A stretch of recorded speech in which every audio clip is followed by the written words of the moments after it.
Recording progress. ಭಗವಂತರಿಗೆಲ್ಲ ನಮಸ್ಕಾರಗಳು. ಶ್ರೀನಿವಾಸೇತಿ ಶ್ರೇಷ್ಠದಯಾ ಪಾತ್ರಂ ಗುಣಾನ್ವಿತಃ ಕುಶಿಕೋನಂತರಂಗಾರ್ಯ ಸ್ಥಿರಂ ವಿಜೇತಾಂ ಭುವಿ ನ್ಯಸ್ತಾತ್ಮೀಯ ಪರಂ ವರಪ್ರದ ಗುರೌ ವೈರಾಗ್ಯ ಭಾಗ್ಯೋ ರಸೌ ವೇದಾಂತಾಮೃತ ಸಾರವಂತಮನಘಾತ್ ಶ್ರೀ ಶ್ರೀನಿವಾಸಾತ್ ಗುರೋಃ ಶ್ರೀಶೈಲಾನ್ವಯಗೋಸ್ತುಭಸ್ಯ ತನಯಂ ಶ್ರೇಯೋನಿಧೇ ಶ್ರೀನಿಧೇಃ ವಂದೇ ಸಾಧುಕಟಾಕ್ಷಗೇಣಿನಿಲಯಂ ಶ್ರೀಕೃಷ್ಣ ಸದ್ದೇಶಿಕಂ ಶ್ರೀವಾಸರಂಗಪರಕಾಲಮುನಿತ್ರಯಾಪ್ತಲಕ್ಷ್ಮಾತ್ಮರಕ್ಷಣೇತಿ ತ್ವೈಗಾಗಮಾन्तಂ ಆಚಾರ್ಯ ಭಕ್ತಿ ಪರಿಪೂತಮನರ್ಘಶೀಲಂ ಗೋಪಾಲದೇಶಿಕಮುನಿಂ ಗುರುಮಾಶ್ರಯಾಮಃ. ನಾರಾಯಣಾಖ್ಯೇತಿರಾಜಪದಾಬ್ಜಭೃಂಗ ಶ್ರೀವಾಸಯೋಗಿ ಗುರುಣಾರ್ಪಿತಭಾರಮೀಶೆ ಭಕ್ತ್ಯಾದಿಪೂರ್ಣವರದಾರಿ ಕೃಪಾತ್ತಚಿಹ್ನಂ ಶ್ರೀ ಶ್ರೀನಿವಾಸ ಮುನಿವರ್ಯಮಹಂ ಪ್ರಪದ್ಯೆ. ಶ್ರೀನಾರಾಯಣ ಯೋಗೀಂದ್ರ ವರದಾರಿ ಕೃಪಾಶ್ರಯಂ ರಂಗೇಶಪಾದ ವಿನತಂ ಶ್ರೀನಿವಾಸ ಮುನಿಂ ಭಜೆ. ಶ್ರೀಮಾನ್ ವೆಂಕಟನಾಥಾರ್ಯ ಕವಿತಾರ್ಕಿಕ ಕೇಸರಿ ವೇದಾಂತಾಚಾರ್ಯವರ್ಯೋ ಮೇ ಸನ್ನಿಧತ್ತಾಂ ಸದಾ ಹೃದಯ. ಯೋ ನಿತ್ಯಮಚ್ಯುತ ಪದಾಂಬುಜಯುಗ್ಮರುಕ್ಮಂ ವ್ಯಾಮೋಹತಃ ತರಿತರಾಣಿ ತೃಣಾಯ ಮೇನೆ. ಅಸ್ಮದ್ಗುರೋರ್ಭಗವತೋಸ್ಯ ದಯೈಕಸಿಂಧೋ ರಾಮಾನುಜಸ್ಯ ಚರಣೋ ಶರಣಂ ಪ್ರಪದ್ಯೆ.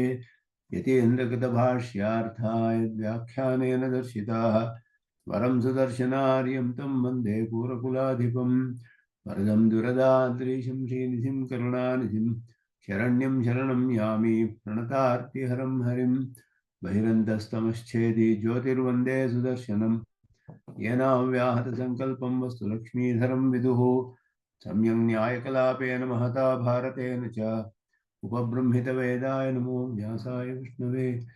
ಏನೋಪನಿಷದಾಂ ಭಾಷ್ಯಂ ರಾಮಾನುಜಮತಾನುಗಂ ರಮ್ಯಂ ಕೃತಂ ಪ್ರಪದ್ಯೇಯಂ ರಂಗರಾಮಾನುಜಂ ಮುನಿಮದ್ಭುತಂ ಯಸ್ಯ ವಿಕ್ರಾಂತಂ ವೇದವೀಥಿ ವಿಶೋಧನೆ ಅಪರಂ ನಿಗಮಾಂತಾರ್ಯಂ ಪ್ರಪದ್ಯೆ ವೀರರಾಘವಂ. ಅತಸೀ ಗುಚ್ಛಸಚ್ಛಾಯಂ ಕಂಚಿತೋರಸ್ಥಲಂ ಶ್ರೀಯಾಂಜನಾಚಲ ಶೃಂಗಾರಂ ಅಂಜಲಿರ್ಮಮ ಗಾಹತಾಂ. ಮಮಾಪ್ಯಾಯन्तु ಮಮಾಂಗಾನಿ ವಾಕ್ ಪ್ರಾಣಶ್ಚಕ್ಷುಶ್ರೋತ್ರಮಥೋ ಬಲಮಿಂದ್ರಿಯಾಣಿ ಚ ದುರ್ಗಾಣಿ. ಸರ್ವಂ ಬ್ರಹ್ಮೋಪನಿಷದಂ ಮಾಹಂ ಬ್ರಹ್ಮ ನಿರಾಕುರ್ಯಾಂ ಮಾ ಬ್ರಹ್ಮ ನಿರಾಕರೋದ ನಿರಾಕರಣಮಸ್ತು ನಿರಾಕರಣಂ ಮೇಸ್ತು. ತದಾತ್ಮನಿ ನಿರತೆ ಉಪನಿಷತ್ಸು ಧರ್ಮಾಃ ತೇ ಮಯಿ ಸಂತು ತೇ ಮಯಿ ಸಂತು. ಓಂ ಶಾಂತಿ ಶಾಂತಿ ಶಾಂತಿ.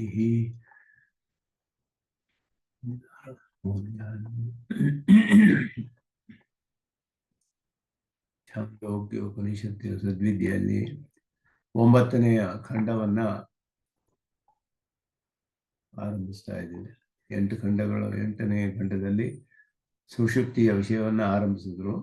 ಅಲ್ಲಿ ಜೀವಾತ್ಮರುಗಳು ಕೂಡ ಚೇತನರೆಲ್ಲರೂ ಕೂಡ ಅವರಿಗೂ ಪರಮಾತ್ಮನೇ ಕಾರಣ ಅಂತ ಹೇಳಿ ಸಚ್ಛಬ್ದವಾಚ್ಯನಾದ ಪರಮಾತ್ಮನ ಏಕೈಕ ಕಾರಣತ್ವ, ಸಕಲ ವಿಧ ಕಾರಣನು ಅವನೇ ಅನ್ನೋದನ್ನ ನಿರೂಪಣೆ ಮಾಡುವಂತಹ, ಪ್ರತಿಪಾದನೆ ಮಾಡುವ, ಉಪದೇಶ ಮಾಡುವಂತಹ ಪ್ರಕರಣ. ಅದನ್ನ ಹೇಳುವಾಗ ಹಾಗೆಯೇ ಪರಮಾತ್ಮ ಸ್ವರೂಪ, ಆ ಜಗತ್ಕಾರಣನಾದ ಪರಮಾತ್ಮ ಸ್ವರೂಪ, ಜೀವಾತ್ಮರುಗಳ ಸ್ವರೂಪದ ವಿಷಯ, ಅವರ ನಿತ್ಯತ್ವ, ಇದೆಲ್ಲವೂ ಕೂಡ ಇಲ್ಲಿ ಬರುತ್ತೆ. ಉದಾಹರಣೆಗಳೊಡನೆ ದೃಷ್ಟಾಂತಗಳನ್ನು ತೋರಿಸಿ ಅದರ ಮೂಲಕ ಇಲ್ಲಿ ಉಪದೇಶ ಮಾಡ್ತಾ ಇರುವಂತಹದ್ದು. ಈಗ 9ನೇ ಖಂಡ ಆರಂಭವಾಗುತ್ತೆ. 9ನೇ ಖಂಡಕ್ಕೆ ಆರಂಭವಾದಕ್ಕೆ ಮೊದಲು ಕಡೆಯಲ್ಲಿ ಅವನಿಗೆ ಮತ್ತೆ ಸಂದೇಹ ಬರುತ್ತೆ. ಸುಷುಪ್ತಿಯಲ್ಲಿ ಹೇಳಿದಾಗ ಸುಷುಪ್ತಿ ಮರಣ 2 ವಿಷಯವೂ ಕೂಡ 8ನೇ ಖಂಡದಲ್ಲಿ ಬಂತು. ಸುಷುಪ್ತಿಯ ವಿಷಯದಲ್ಲಿ ಹೇಳುವಾಗ ಸನ್ಮೂಲಾಃ ಸೌಮ್ಯ ಇಮಾ ಸರ್ವಾ ಪ್ರಜಾಃ ಸದಾಯತನಾಃ ಸತ್ಪ್ರತಿಷ್ಠಾಃ. ಸಚ್ಛಬ್ದವಾಚ್ಯನಾದ ಪರಮಾತ್ಮನನ್ನು ಹೋಗಿ ಸೇರ್ಕೊಳ್ತಾರೆ ಎಲ್ಲರೂ ಸುಷುಪ್ತಿಯಲ್ಲಿ. ಆದರೆ ಯಾರೂ ಅವನನ್ನ ತಿಳಿಯೋದಿಲ್ಲ. ಎಲ್ಲಿ ಹೋಗಿ ಸೇರ್ತಾ ಇದ್ದೀವಿ, ಎಲ್ಲಿಂದ ಎದ್ದು ಬರ್ತಾ ಇದ್ದೀವಿ, ಈ ವಿಷಯವನ್ನು ತಿಳಿಯೋದಿಲ್ಲ. ಅದನ್ನು ಹೇಳಿ ಮರಣದ ವಿಷಯವನ್ನು ಕೂಡ ಅಲ್ಲಿ ಹೇಳಿದ್ರು. ಮರಣ ಹೊಂದುವಾಗ ಅವನಿಗೆ ವಾಂಗ್ ಮನಸ್ಸು ಸಂಪದ್ಯತೆ, ಮನಃ ಪ್ರಾಣೇ ಪ್ರಾಣಃ ತೇಜಸಿ ತೇಜಃ ಪರಸ್ಯಾಂ ದೇವತಾಯಾಮ್ ಮೊದಲಾದದ್ದು ಅದು ಬಂತು. ಈ ವಿಷಯಗಳಲ್ಲಿ ಅವನಿಗೆ ಶ್ವೇತಕೇತುವಿಗೆ ಸ್ವಲ್ಪ ಇನ್ನೂ ಸಂದೇಹ. ಈ ಇದನ್ನು ಹೇಗೆ ತಿಳಿಯೋದು, ಇದರಲ್ಲಿ ಹೇಗೆ ನಂಬಿಕೆ ಬರ್ತಾ ಇಲ್ವಲ್ಲ ನನಗೆ, ಏನು ತಿಳಿಯೋದಿಲ್ಲ, ಪರಮಾತ್ಮನನ್ನೇ ಹೋಗಿ ಸೇರ್ತಾರೆ ಅಂತ ಹೇಳಿದ್ರೆ ಅದರಲ್ಲಿ ನನಗೆ ಇನ್ನು ವಿಶ್ವಾಸ ಉಂಟಾಗಿಲ್ಲ, ಸ್ವಲ್ಪ ಸ್ಪಷ್ಟವಾಗಿ ಅದನ್ನ ವಿಶದವಾಗಿ ತಿಳಿಸಿ ಅಂತ ಪ್ರಾರ್ಥನೆ ಮಾಡ್ತಾರೆ. ಅದಕ್ಕೆ ಬೇರೆ ಬೇರೆ ರೀತಿಯಲ್ಲಿ ಇಲ್ಲಿ ಉಪದೇಶ ಮಾಡ್ತಾರೆ. 9ನೇ ಖಂಡ. ಯಥಾ ಸೌಮ್ಯ ಮಧು ಮಧುಕೃತಃ ನಿಸ್ತಿಷ್ಠಂತಿ ನಾನಾತ್ಯಯಾನಾಂ ವೃಕ್ಷಾಣಾಂ ರಸಾನ್ ಸಮವಹಾರಮೇಕತಾಂ ರಸಂಗಮಯಂತಿ. ಸಮವಹಾರಂ ಏಕತಾಂ ರಸಂಗಮಯಂತಿ. ತೇ ಯಥಾ ತತ್ರ ನ ವಿವೇಕಂ ಲಭಂತೆ ಅಮುಷ್ಯ ಅಹಂ ವೃಕ್ಷಸ್ಯ ರಸಃ ಅಸ್ಮಿ, ಅಮುಷ್ಯಾಹಂ ವೃಕ್ಷಸ್ಯ ರಸಃ ಅಸ್ಮಿ ಇತಿ. ಏವಮೇವ ಖಲು ಸೌಮ್ಯ ಇಮಾಃ ಸರ್ವಾಃ ಪ್ರಜಾಃ ಸತಿ ಸಂಪದ್ಯ ನ ವಿದುಃ ಸತಿ ಸಂಪದ್ಯಾಮಹೇ ಇತಿ. ಇದು ಈ ಖಂಡದ ಪ್ರಧಾನವಾದ ಒಂದು ದೃಷ್ಟಾಂತ ಇಲ್ಲಿ ಕೊಡೋದು. ಅದಾದ ಮೇಲೆ ತೈಹ ವ್ಯಾಘ್ರೋ ವಾ ಸಿಂಹೋ ವಾ ಭೃಕೋ ವಾ ವರಾಹೋ ವಾ ಕೀಟೋ ವಾ ಪತಂಗೋ ವಾ ದಂಶಾ ವಾ ಮಶಕೋ ವಾ ಯದ್ಯದ್ಭವಂತಿ ತದಾ ಭವಂತಿ ಸ ಯೇಷಃ ಅಣಿಮಾ ಐತದಾತ್ಮ್ಯಮಿದಂ ಸರ್ವಂ ತತ್ಸತ್ಯಂ ಸ ಆತ್ಮಾ ತತ್ವಮಸಿ ಶ್ವೇತಕೇತೋ ಇತಿ. ಇದು 9ನೇ ಖಂಡ, ಸಣ್ಣ ಖಂಡವೇ ಇದು. ಭೂಯ ಏವ ಮಾ ಭಗವಾನ್ ಉತ್ಥಾಪಯತು ಇತಿ ತಥಾ ಸೌಮ್ಯತಿ ಹೋವಾಚ. ಇದು ಒಂದು ದೃಷ್ಟಾಂತದೊಡನೆ ಇಲ್ಲಿ ಬಹಳ ಸ್ವಾರಸ್ಯವಾಗಿ ಪರಮಾತ್ಮನನ್ನು ಹೋಗಿ ಸೇರ್ತಾರೆ ಜೀವಾತ್ಮರುಗಳೆಲ್ಲ. ಪರಮಾತ್ಮನನ್ನು ಹೋಗಿ ಸೇರಿದಾಗ ಏನು ತಿಳಿಯೋದಿಲ್ಲ ಅಂತ ಹೇಳಿದ್ರೆ, ಏನರ್ಥ ಅದಕ್ಕೆ ಅಂತ ಹೇಳಿದ್ರೆ, ನಾನು ಇಂತಹವನು, ಹೀಗಿದ್ದೆ, ಮನುಷ್ಯನಾಗಿದ್ದೆ, ಅಥವಾ ನಾನು ಪುರುಷನಾಗಿದ್ದೆ, ಸ್ತ್ರೀ ಆಗಿದ್ದೆ, ಇಂತಹವರ ಮಗನಾಗಿದ್ದೆ, ಇಂತಹ ಹೆಸರಿತ್ತು ನನಗೆ, ಇಂತಹ ಜಾತಿಯಲ್ಲಿ ಹುಟ್ಟಿದ್ದೆ, ಇಂತಹ ಕಡೆ ಇದ್ದೆ, ಯಾವುದನ್ನು ಕೂಡ ತಿಳಿಯೋದಿಲ್ಲ. ಎಲ್ಲ ಹೋಗಿ ಪರಮಾತ್ಮನಲ್ಲಿ ಹೋಗಿ ಸೇರ್ಬಿಡ್ತಾರೆ. ಅದು ಹೇಗೆ ಅನ್ನೋದಕ್ಕೆ ಒಂದು ಸ್ವಾರಸ್ಯವಾದ ದೃಷ್ಟಾಂತ ಕೊಡ್ತಾರೆ. ಜೇನುಹುಳುಗಳು ಬೇರೆ ಬೇರೆ ಪುಷ್ಪಗಳಲ್ಲಿ ಹೋಗಿ ರಸವನ್ನ ಹೀರುತ್ತೆ. ಪುಷ್ಪಗಳಿಂದ ಆ ರಸವನ್ನೆಲ್ಲ ಹೀರಿಕೊಂಡು ಬಂದು ಜೇನುಗೂಡಿನಲ್ಲಿ ಅದನ್ನ ಒಂದು ಕಡೆ ಸೇರಿಸುತ್ತೆ. ಅದು ಜೇನು ತುಪ್ಪ ಆಗುತ್ತೆ. ಆ ಜೇನು ತುಪ್ಪದಲ್ಲಿ ಬೇರೆ ಬೇರೆ ವಿಧವಾದ ಹೂವುಗಳಿಂದ ಬಂದ ರಸಗಳೆಲ್ಲ ಸೇರಿದೆ ಅಲ್ಲಿ. ಆ ರಸಗಳಿಗೆ, ಆ ಜೇನು ರಸಗಳು ಒಂದೊಂದು ಹೂವಿನಲ್ಲೂ ಸೇರಿಸಿಕೊಂಡು ಬಂದು ಮಾಡಿದಂತಹ ಈ ಜೇನು ತುಪ್ಪದ ಕಣಗಳು ಏನೇನಿದೆಯೋ ಅದರಲ್ಲಿ ಬೇರೆ ಬೇರೆ ಪುಷ್ಪಗಳಿಂದ ಸಂಗ್ರಹಿಸಿಕೊಂಡು ಬಂದಂತಹ ಜೇನುತುಪ್ಪಕ್ಕೆ ಬೇರೆ ಬೇರೆ ವಿಧವಾದ ರುಚಿ ಇರುತ್ತೆ. ಕೆಲವು ಸ್ವಲ್ಪ ಅತ್ಯಂತ ಸಿಹಿಯಾಗಿರಬಹುದು, ಕೆಲವು ಸ್ವಲ್ಪ ಸ್ವಲ್ಪ ಹುಳಿಯಾಗೂ ಇರಬಹುದು. ಈ ರೀತಿ ಬೇರೆ ಬೇರೆ ಹೂಗಳಿಂದ ಸೇರಿಸಿಕೊಂಡು ಬಂದ ರಸಗಳು ಆ ಜೇನುತುಪ್ಪದ ಕಣಗಳು ಏನೇನಿದೆಯೋ ಎಲ್ಲ ಸೇರಿ ಜೇನುತುಪ್ಪ ಆಗುತ್ತೆ. ಒಂದೊಂದು ಹನಿಯು ಸೇರಿ ಅದೆಲ್ಲ ಬೇರೆ ಬೇರೆ ರುಚಿ ಇರುತ್ತೆ. ಆ ಜೇನುತುಪ್ಪದ ಕಣಗಳಿಗೆ ನಾನು ಇಂತಹ ಪುಷ್ಪದಿಂದ ಬಂದು ಇಲ್ಲಿ ಸೇರಿದ್ದೇನೆ ಅಂತ ತಿಳಿಯೋದಿಲ್ಲ. ಇದು ಅಚೇತನವಾದರೂ ಕೂಡ ಇಲ್ಲಿ ದೃಷ್ಟಾಂತ ಉಪನಿಷತ್ತಿನಲ್ಲಿ ಹೇಗೆ ನಾವು ಅರ್ಥ ಮಾಡ್ಕೊಳ್ಬೇಕು ಅಂತ ಹೇಳಿದ್ರೆ, ಯಾವುದೋ ಒಂದು ವಿಷಯವನ್ನ ಉಪದೇಶ ಮಾಡೋಕ್ಕೆ ಬರುತ್ತೆ ಉಪನಿಷತ್ತು. ಬಹಳ ಸ್ವಾರಸ್ಯವಾಗಿ ಹೇಳ್ತಾರೆ ಇಲ್ಲೆಲ್ಲ ದೃಷ್ಟಾಂತರಗಳು.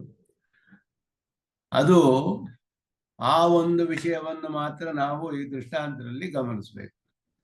ಜೇನುತುಪ್ಪ ಅಚೇತನ, ಅದಕ್ಕೆ ಹೆಂಗೆ ಗೊತ್ತಾಗುತ್ತೆ? ನಾನು ಜೇನುತುಪ್ಪ ಇಂತಹ ಪುಷ್ಪದಿಂದ ಬಂದಿದ್ದೀನಿ ಅಂತ ಹೇಗೆ ತಿಳಿಯುತ್ತೆ? ಅದನ್ನು ಹೇಗೆ ಜೀವಾತ್ಮರುಗಳಿಗೆ ಹೇಳ್ಬೋದು ಅಂದರೆ ಅದೆಲ್ಲ ಮುಖ್ಯ. ಇಲ್ಲಿ ಎಲ್ಲಾ ವಿಧವಾದ ಜೇನುತುಪ್ಪಗಳು ಸೇರಿದೆ. ಅಲ್ಲಿ ಬೇರೆ ಬೇರೆ ಪುಷ್ಪಗಳ ರಸಗಳೆಲ್ಲ ಸೇರಿ ಜೇನುತುಪ್ಪ ಆಗಿರುವಾಗ ನಾನು ಇಂತಹ ಪುಷ್ಪದಿಂದ ಬಂದಿರುವಂಥವನು, ನಾನು ಈ ಪುಷ್ಪದಿಂದ ಬಂದಿದ್ದೇನೆ, ನಾನು ಈ ಪುಷ್ಪದಿಂದ ಬಂದಿದ್ದೇನೆ ಅಂತ ಜೇನುತುಪ್ಪಗಳಿಗೆ ಹೇಗೆ ತಿಳಿಯೋದಿಲ್ವೋ, ಆ ರೀತಿ ಜೀವಾತ್ಮರುಗಳು ಕೂಡ ಪರಮಾತ್ಮನನ್ನು ಹೋಗಿ ಸೇರಿದಾಗ ನಾನು ಇಂತಹವನ ಮಗನಾಗಿದ್ದೆ, ಹೀಗಿದ್ದೆ, ಈ ಥರ ಇದ್ದೆ, ಇವನೇ ಹೆಸರಿತ್ತು, ಈ ಜಾತಿಯಲ್ಲಿದ್ದೆ, ಈ ಥರ ಪುರುಷನಾಗಿದ್ದೆ, ಇದೇನು ತಿಳಿಯೋದಿಲ್ಲ ಅನ್ನೋದು ಇಲ್ಲಿ ದೃಷ್ಟಾಂತ. ಅದು ಅದರ ಮೇಲೆ ಅಚೇತನಕ್ಕೂ ಚೇತನಕ್ಕೂ ಹೀಗೆ ಹೇಳ್ಬೋದ ಅಂತ ಹೇಳಿದ್ರೆ ಮೇಲೆ ಸ್ವಾರಸ್ಯವಾಗಿ ಹೇಳ್ತಾರೆ. ಅದು ಅಷ್ಟೇ ಅಲ್ಲ, ಈ ಜೀವಾತ್ಮರುಗಳಾದ್ದರಿಂದ ಚೇತನರಾದ್ದರಿಂದ ಇವರು ನಿತ್ಯರಾಗಿರೋದ್ರಿಂದ ಏನಾಗುತ್ತೆ, ಪರಮಾತ್ಮನನ್ನು ಹೋಗಿ ಸೇರಿದ್ರು ಕೂಡ ಮತ್ತೆ ಎದ್ದು ಬರ್ತಾರಲ್ಲ ಸುಷುಪ್ತಿಯಲ್ಲಿ. ಸುಷುಪ್ತಿಯ ವಿಷಯವೇ ಇಲ್ಲಿ ಹೇಳ್ತಾ ಇರೋದು. ಮತ್ತೆ ಎದ್ದು ಬಂದಾಗ ಮೊದಲು ಏನಾಗಿದ್ರು ಅವರೇ ಆಗ್ತಾರೆ, ಬೇರೆ ಆಗೋದಿಲ್ಲ. ಎದ್ದವರು ಬೇರೆ ಏನೋ ಆಗ್ಬಿಟ್ರೆ ಪ್ರಪಂಚದೆಲ್ಲ ದಿಗ್ಭ್ರಮೆ ಆಗ್ಬಿಡುತ್ತೆ, ಎಲ್ಲರಿಗೂ ಒಂದೇ ಭ್ರಮೆ ಉಂಟಾಗ್ಬಿಡುತ್ತೆ. ಮಲಗಿದವನು ದೇವದತ್ತ, ಎದ್ದವನು ಯಜ್ಞದತ್ತ ಅಂತ ಹೇಳಿದ್ರೆ ಏನು ಯಾರಿಗೂ ಏನು ಗೊತ್ತಾಗೋದಿಲ್ಲ, ಹಂಗೆ ಭ್ರಮೆ ಆಗ್ಬಿಡುತ್ತೆ. ಅದು ಉಪನಿಷತ್ತು ಹೇಳುತ್ತೆ, ಆ ಥರ ಆಗೋದಿಲ್ಲ. ಪ್ರಾಣಿಗಳ ವಿಷಯ ಹೇಳಿದೆ ಉಪನಿಷತ್ತಿನಲ್ಲಿ, ಪ್ರಾಣಿಗಳಿಗೂ ಸುಷುಪ್ತಿ ಇದೆ ಅಂತ ತಿಳಿಯುತ್ತೆ. ಹುಲಿಯೇ ಆಗಲಿ, ಯಾವುದೇ ಒಂದು ಆಗಲಿ, ಸಿಂಹವೇ ಆಗಲಿ, ತೋಳವೇ ಆಗಲಿ, ಯಾವುದೇ ಒಂದು ಕೀಟವೇ ಆಗಲಿ, ಒಂದು ಸೊಳ್ಳೆಯೇ ಆಗಲಿ, ಯಾವುದೆಲ್ಲ ಹೋಗಿ ಪರಮಾತ್ಮನಲ್ಲಿ ಸೇರುತ್ತೋ ಎದ್ದು ಬಂದಾಗ ಅದೇ ಆಗುತ್ತೆ, ಮತ್ತೆ ಹೊರತು ಬೇರೆ ಆಗೋದಿಲ್ಲ. ಆದ್ದರಿಂದ ಅವರು ನಿತ್ಯರು ಅಂತ ಒಂದು ತಿಳಿಯುತ್ತೆ ಜೀವಾತ್ಮರುಗಳು, ಮಲಗಿದವನೇ ಹೇಳ್ತಾನೆ ಅಂತ. ಮತ್ತೆ ಎಲ್ಲ ಒಂದು ಕಡೆ ಹೋಗಿ ಸೇರಿರ್ತಾರೆ ಪರಮಾತ್ಮನಲ್ಲಿ ಅನ್ನೋದು ನಮಗೆ ಪ್ರತ್ಯಕ್ಷವಾಗಿ ತಿಳಿಯೋದಿಲ್ಲ, ಅನುಮಾನದಿಂದಲೂ ಊಹೆ ಮಾಡಿ ತಿಳಿಯಕ್ಕಾಗಲ್ಲ, ಶ್ರುತಿಯಿಂದಲೇ ಅದನ್ನು ತಿಳಿದು. ಆದ್ದರಿಂದ ಈ ಜೇನುತುಪ್ಪದ ಒಂದು ದೃಷ್ಟಾಂತ ಕೊಟ್ಟುಬಿಟ್ಟು ಇಲ್ಲಿ ಈ ರೀತಿ ಇಲ್ಲಿ ಉಪನಿಷತ್ತಿನಲ್ಲಿ ಉಪದೇಶ. ಯಥಾ ಸೌಮ್ಯ ಮಧುಕೃತ ನಿಸ್ತಿಷ್ಠಂತಿ. ಜೇನು ಹುಳಗಳು ಜೇನುತುಪ್ಪವನ್ನ ತೆಗೆದುಕೊಂಡು ಬರುತ್ತೆ ಪುಷ್ಪಗಳಿಂದ. ನಾನಾತ್ಯಯಾನಾಂ ವೃಕ್ಷಾಣಂ, ಬೇರೆ ಬೇರೆ ಕಡೆಯಲ್ಲಿ ಬೇರೆ ಬೇರೆ ದಿಕ್ಕುಗಳಲ್ಲಿ ಇರುವ ವೃಕ್ಷಗಳು, ಬೇರೆ ಬೇರೆ ದಿಕ್ಕಿರುವ ಮರಗಳಿಂದ ಹೋಗಿ ಪುಷ್ಪಗಳಿಂದ ಸಂಗ್ರಹಿಸಿಕೊಂಡು ಬರುತ್ತೆ. ರಸಾನ್ ಸಮವಹಾರಂ ಏಕತಾಂ ರಸಂ ಗಮಯಂತಿ. ಎಲ್ಲ ಕಡೆಯೂ ರಸಗಳನ್ನು ಹೀರಿಕೊಂಡು ಬಂದು ಒಂದಾಗಿ ಮಾಡುತ್ತೆ, ಎಲ್ಲ ಜೇನುತುಪ್ಪ ಆಗುತ್ತೆ. ಆ ಜೇನುತುಪ್ಪಗಳಿಗೆ ತೇ ಯಥಾ ತತ್ರ ನ ವಿವೇಕಂ ಲಭಂತೆ. ವಿವೇಕ ಅಂದ್ರೆ ವಿವಿಚ್ಯ ಜ್ಞಾನ. ನಾನು ಬೇರೆ, ಇದು ಬೇರೆ, ಈ ನಾನು ಈ ಒಂದು ಪುಷ್ಪ, ಈ ಮರದ ಈ ಪುಷ್ಪದಿಂದ ಈ ಕಡೆಯಿಂದ ಹೀಗೆ ಬಂದಿದ್ದೇನೆ, ನಾನು ಆ ಮರದಿಂದ ಆ ಪುಷ್ಪದಿಂದ ಬಂದು ಇಲ್ಲಿ ಜೇನುತುಪ್ಪದೊಡನೆ ಸೇರಿದ್ದೇನೆ ಅಂತ ಒಂದೊಂದು ಜೇನುತುಪ್ಪದ ಹನಿಗಳು ಕಣಗಳು ತಿಳಿಯೋದಿಲ್ಲ. ಹೇಗೆ ವಿವೇಕವನ್ನು ತಿಳಿಯೋದಿಲ್ವೋ, ಅದಕ್ಕೂ ಜೇನುತುಪ್ಪ ಎಲ್ಲ ಸೇರಿ ಒಂದಾಗ್ಬಿಟ್ರೆ ಒಂದಕ್ಕೆ ತಿಳಿಯೋದಿಲ್ಲ ಯಾವ್ಯಾವ ಪುಷ್ಪದಿಂದ ಏನು ಬಂದಿದೆ. ಯಾಕೆಂದ್ರೆ ಅದರ ರಸಗಳೆಲ್ಲ ಬೇರೆ ಇರುತ್ತೆ, ರುಚಿಯೆಲ್ಲ ಬೇರೆ ಬೇರೆ ಇರುತ್ತೆ, ಅದರಲ್ಲಿ ಎಲ್ಲ ಒಂದೇ ರೀತಿ ಇರೋದಿಲ್ಲ, ಬೇರೆ ಬೇರೆ ರುಚಿಗಳು ಇರುತ್ತೆ, ಆದರೆ ಅವುಗಳಿಗೆ ತಿಳಿಯೋದಿಲ್ಲ. ತೇ ಯಥಾ ತತ್ರ ನ ವಿವೇಕಂ ಲಭಂತೆ. ಅಮುಷ್ಯಾಹಂ ವೃಕ್ಷಸ್ಯ ರಸಃ ಅಸ್ಮಿ. ನಾನು ಈ ಮರದ ರಸವಾಗಿದ್ದೇನೆ, ಪುಷ್ಪದ ರಸ. ಅಮುಷ್ಯಾಹಂ ವೃಕ್ಷಸ್ಯ ರಸಃ ಅಸ್ಮಿ, ನಾನು ಈ ಮರದ ವೃಕ್ಷದ ರಸ ಅಂತ ತಿಳಿಯೋದಿಲ್ಲ ಜೇನುತುಪ್ಪಗಳು. ಅದೇ ರೀತಿ ಏವಮೇವ, ಅದೇ ರೀತಿಯಲ್ಲಿ ಖಲು ಸೌಮ್ಯ ಇಮಾಹ ಸರ್ವಾಹ ಪ್ರಜಾ. ಎಲ್ಲ ಪ್ರಾಣಿಗಳು, ಇಲ್ಲಿ ಬದ್ಧ ದಶೆಯಲ್ಲಿ ಇರುವ ಈ ಪ್ರಕೃತಿ ಮಂಡಲದಲ್ಲಿ ಇರುವ ಸಕಲ ಪ್ರಾಣಿಗಳು ಕೂಡ ಸತಿ ಸಂಪದ್ಯ ನ ವಿದುಹು. ಸಚ್ಛಬ್ದನಾಚನ ಪರಮಾತ್ಮನಲ್ಲಿ ಗಾಢವಾಗಿ ಹೋಗಿ ಲಯವಾಗಿ ಸೇರಿ ತಿಳಿಯೋದಿಲ್ಲ. ನ ವಿದುಹು, ಏನು ತಿಳಿದಿಲ್ಲ? ಸತಿ ಸಂಪದ್ಯಾಮಹೇ, ಪರಮಾತ್ಮನ್ನು ಹೋಗಿ ಸೇರ್ತಾ ಇದ್ದೀವಿ ಅಂತ ತಿಳಿಯೋದಿಲ್ಲ ಅಂತ ಇಲ್ಲಿ ಉಪದೇಶ.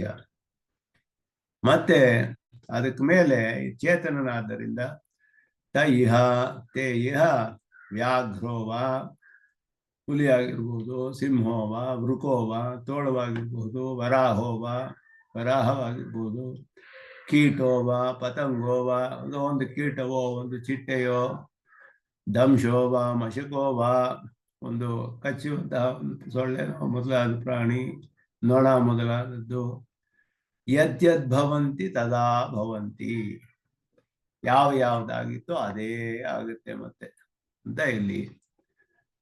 ಸ ಯಯೇಷ ಅಣಿಮಾ, ಬಹಳ ಸೂಕ್ಷ್ಮನಾದವನು ಈ ಪರಮಾತ್ಮ ಇದಾನಲ್ಲ, ಸಚ್ಛಬ್ದವಾಚ್ಯನಾದವನು, ಎಲ್ಲಕ್ಕೂ ಜಗತ್ಕಾರಣನಾಗುವಂತಹ ಧರ್ಮವನ್ನು ಉಳ್ಳ ಅತ್ಯಂತ ಸೂಕ್ಷ್ಮತೆಯನ್ನು ಉಳ್ಳವನು. ಅಂದರೆ ಯಾವುದರಲ್ಲಿ ಬೇಕಾದರೂ ಅಂತ ಪ್ರವೇಶ ಮಾಡಬಹುದು.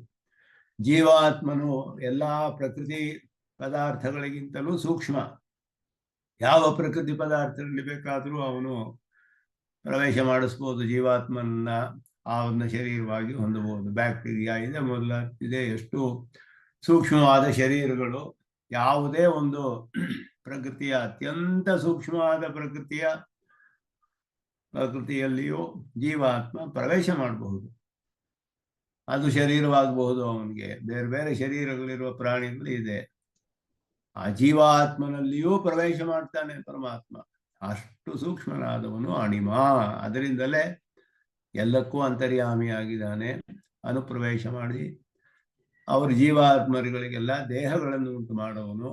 ಎಲ್ಲರಿಗೂ ಅಂತರ್ಯಾಮಿಯಾಗಿ ಸರ್ವವ್ಯಾಪ್ತನಾಗಿ ನಿಯಮನ ಮಾಡ್ತಾನೆ. ಏಷಃ ಅಣಿಮಾ ಐತದಾತ್ಮ್ಯಮಿದಂ ಸರ್ವಂ, ಎಲ್ಲವೂ ಅವನನ್ನು ಆತ್ಮನಾಗಿ ಹೊಂದಿದೆ.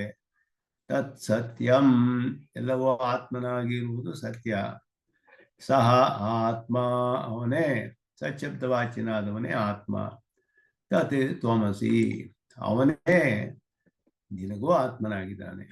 ನೀನು ಅವನೇ ಆಗಿದೀಯಾ ಅಂತ ಹೇಳಿದ್ರೆ ಅವನೇ ನೀನು ಆಗಿದ್ದಾನೆ.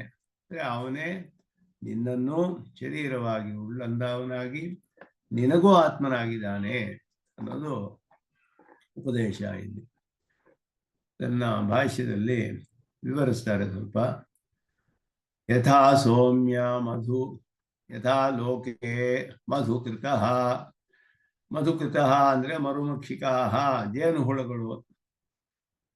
ಮಧು ನಿಸ್ತಿಷ್ಠಂತಿ ನಿಷ್ಪಾದಯಂತಿ, ರಸವನ್ನ ತೆಗೆಯುತ್ತೆ ಪುಷ್ಪಗಳಿಂದ. ನಾನಾತ್ಯಯಾನಾಂ, ನಾನಾತ್ಯಯಾನಾಂ ಅಂದರೆ ನಾನಾಗತೀನಾಂ, ನಾನಾ ದಿಕ್ಕಾಲಾದೀನಾಂ, ಬೇರೆ ಬೇರೆ ಕಾಲಗಳಲ್ಲಿ ಬೇರೆ ಬೇರೆ ದಿಕ್ಕುಗಳಲ್ಲಿ ಇರುವಂತಹದ್ದು. ಬೆಳಿಗ್ಗೆ ಒಂದು ಸಂಗ್ರಹ ಮಾಡುತ್ತೆ, ಇನ್ನೊಂದು ಹುಳು ಮಧ್ಯಾಹ್ನ ಹೋಗಿ ಯಾವುದೋ ಮರದಲ್ಲಿ ಯಾವುದೋ ಪುಷ್ಪದಿಂದ ರಸ ಹೀರ್ಕೊಂಡು ಬರುತ್ತೆ. ಇನ್ನೊಂದು ದಿಕ್ಕಿನಲ್ಲಿ ಇನ್ನೊಂದು ಪುಷ್ಪದಲ್ಲಿ ಇನ್ಯಾವುದೋ ಕಾಲದಲ್ಲಿ ಇನ್ನೊಂದು ಜೇನು ಹುಳು ಹೋಗಿ ರಸವನ್ನೇ ಹೀರ್ಕೊಂಡು ಬರುತ್ತೆ. ಎಲ್ಲ ತಗೊಂಬಂದು ಒಂದು ಜೇನುಗೂಡಿನಲ್ಲಿ ಸೇರಿಸುತ್ತೆ. ಆ ಜೇನುಗೂಡಿನಲ್ಲಿ ಆ ಜೇನು ಎಲ್ಲ ಸೇರಿರುತ್ತೆ.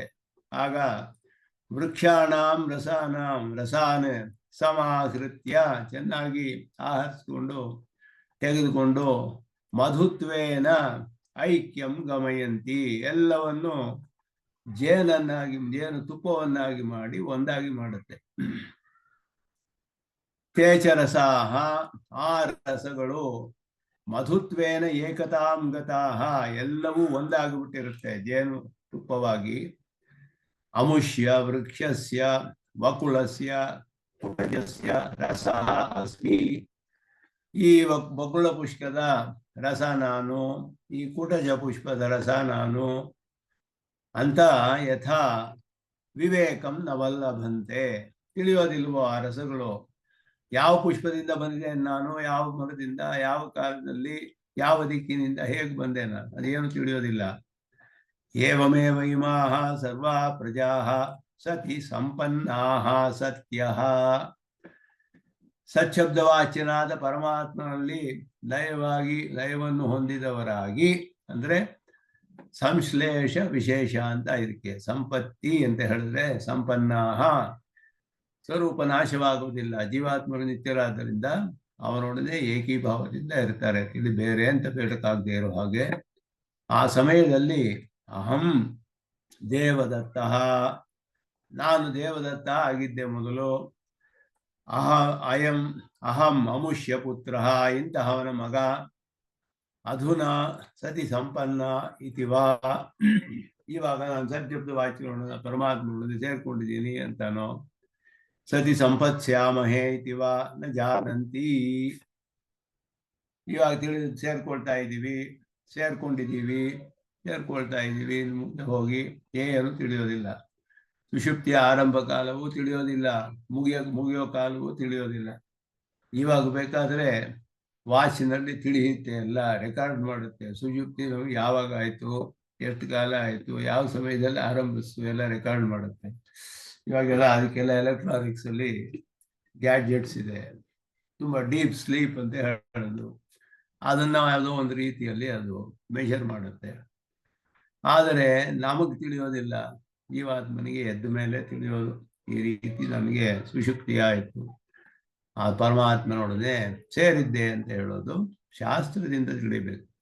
ಪರಮಾತ್ಮನೊಡನೆ ಸೇರಿದ್ದೆ ಅಂತಾನೋ, ಯಾವಾಗ ಸೇರಿದೆ ಅಂತಾನೋ, ಎದ್ದು ಬಂದೆ ಅಂತಾನೋ, ಅದೆಲ್ಲವೂ ಕೂಡ ಪ್ರತ್ಯಕ್ಷವಾಗಿಯೂ ಅನುಮಾನವಾಗಿಯೂ ತಿಳಿಯಕ್ಕೆ ಸಾಧ್ಯವಿಲ್ಲ. ಅದನ್ನ ಶಾಸ್ತ್ರದಿಂದಲೇ ತಿಳಿಯಬೇಕು. ಅಥ ಸುಷುಪ್ತೆ ಹೇ ಉತ್ಥಿತಾಶ್ಚ ಪ್ರಜಾ, ಸುಷುಪ್ತಿಯಿಂದ ಎದ್ದ ಮೇಲೆ ಎಲ್ಲರೂ ಕೂಡ ಸ್ವಾಪಾತ ಪೂರ್ವಂ, ಆ ಸುಷುಪ್ತಿಗೆ ಮೊದಲ ಕಾಲದಲ್ಲಿ ಯತೆ ಯತೆ ಭವಂತಿ, ಯೇ ಅಭವನ್ ಅಂತ ಅದಕ್ಕೆ ಶ್ರುತಿಯಲ್ಲಿ ಎಲ್ಲ ವಿಭಕ್ತಿ ಲಿಂಗವಚನ ಲಕಾರ ಎಲ್ಲ ಬದಲಾಗುತ್ತೆ ಕಾಲ ಎಲ್ಲ. ಆದರೆ ಅದಕ್ಕೆ ಅರ್ಥ ಯೇ ಅಭವನ್, ಯಾರು ಆಗಿದ್ರೋ ತೇ ಭವಂತಿ, ಸುಷುಪ್ತಿಯಿಂದ ಹೊರಗಡೆ ಬಂದ ಮೇಲೆ ಆಗತ್ಯ ಭವಂತಿ, ಹೊರಗಡೆ ಬಂದ ಮೇಲೆ ಅದೇ ಆಗ್ಬಿಡ್ತಾರೆ ಎಲ್ಲರೂ. ಮೊದಲು ಏನೇನಾಗಿದ್ರೋ ಅದುವೇ ನಂತರವೂ ಕೂಡ ಹಾಗೆಯೇ ಇರ್ತಾರೆ. ಸುಷುಪ್ತೆ ಪ್ರಾಗ್ ವ್ಯಾಘ್ರಾಭಿಮಾನಿ ಸ್ಥಿತ, ಒಬ್ಬ ಜೀವಾತ್ಮನು ನಾನು ಹುಲಿ ಅಂತ ಅಭಿಮಾನ ಹೊಂದಿದ್ದ. ಹುಲಿ ಶರೀರವನ್ನು ತೆಗೆದುಕೊಂಡು ವ್ಯಾಘ್ರದ ಶರೀರದಲ್ಲಿದ್ದು, ವ್ಯಾಘ್ರ ಅಂತಲೇ ತಿಳಿತಾರೆ. ಯಾವ ಶರೀರ ಬರುತ್ತೋ ಆ ಶರೀರದಲ್ಲಿ ಅಭಿಮಾನವಾಗಿಬಿಡುತ್ತೆ. ದೇಹಾತ್ಮ ಅಭಿಮಾನ ಅನ್ನೋದು ಅದೇನೆ, ದೇಹಾತ್ಮ ಭ್ರಮೆ, ದೇಹಾತ್ಮ ಅಭಿಮಾನ ಅಂತ ಹೇಳೋದು. ನಾನು ಇಂತಹವನೇ ಅಂತ ಹೇಳಿದ್ರೆ ಈ ಶರೀರವನ್ನು ಹೊಂದಿರೋದ್ರಿಂದ ಇಂಥವನು ಅಂತ ತಿಳಿದುಕೊಂಡ್ಬಿಡ್ತಾರೆ. ಆದರೆ ಅವನ ಆತರ ಅಲ್ಲ. ದೇವದತ್ತ ಅಂತ ಹೇಳಿದ್ರೆ ದೇವದತ್ತ ಅಲ್ಲ, ಅವನು ಜ್ಞಾನ ಸ್ವರೂಪನಾದವನು ಜೀವಾತ್ಮನು. ದೇಹದತ್ತ ಅನ್ನೋದು ಅವನಿಗೆ ಕರ್ಮದಿಂದ ಬಂದಿರುವಂತ. ಹಾಗೆಯೇ ವ್ಯಾಘ್ರದ ಇರುವಾಗ ವ್ಯಾಘ್ರಾಭಿಮಾನಿ, ವ್ಯಾಘ್ರ ನಾನು ಅನ್ನುವಂತಹ ಅಭಿಮಾನ ಇರುತ್ತೆ ಆ ಜೀವಾತ್ಮನಿಗೆ.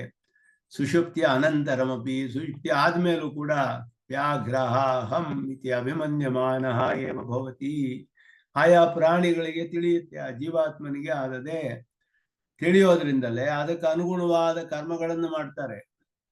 ಇಲ್ಲಿ ಹೋದ್ರೆ ಮಾಡೋಕ್ಕಾಗೋದಿಲ್ಲ. ಜೀವಾತ್ಮಗಳಿಗೆಲ್ಲ ಅದೆಲ್ಲ ಅಷ್ಟಾದ್ರೂ ತಿಳಿಬೇಕು. ನಾನು ವ್ಯಾಘ್ರ ಅಂತ ತಿಳಿದು ವ್ಯಾಘ್ರನಂತೆಯೇ ವ್ಯವಹಾರ ಮಾಡುತ್ತೆ, ವ್ಯಾಘ್ರನಂತೆಯೇ ಎಲ್ಲ ಕೆಲಸಗಳನ್ನು ಮಾಡುತ್ತೆ.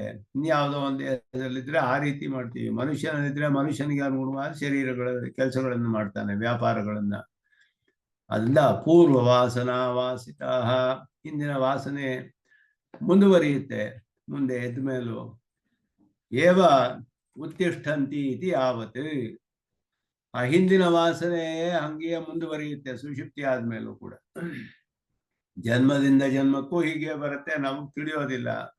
ಸುಷುಪ್ತಿ ಆದ್ಮೇಲೆ ತಿಳಿಯುತ್ತೆ ನಮ್ಗೆ ಸ್ಪಷ್ಟವಾಗಿ. ಜನ್ಮದಿಂದ ಜನ್ಮ ಯಾರೋ ಸುಕೃತಿಗಳಿಗೆ ಕೆಲವರಿಗೆ ತಿಳಿಯುತ್ತೆ, ಪೂರ್ವಜನ್ಮ ಸ್ಮರಣೆ ಎಲ್ಲ ಇರುತ್ತೆ ಅವರಿಗೆ.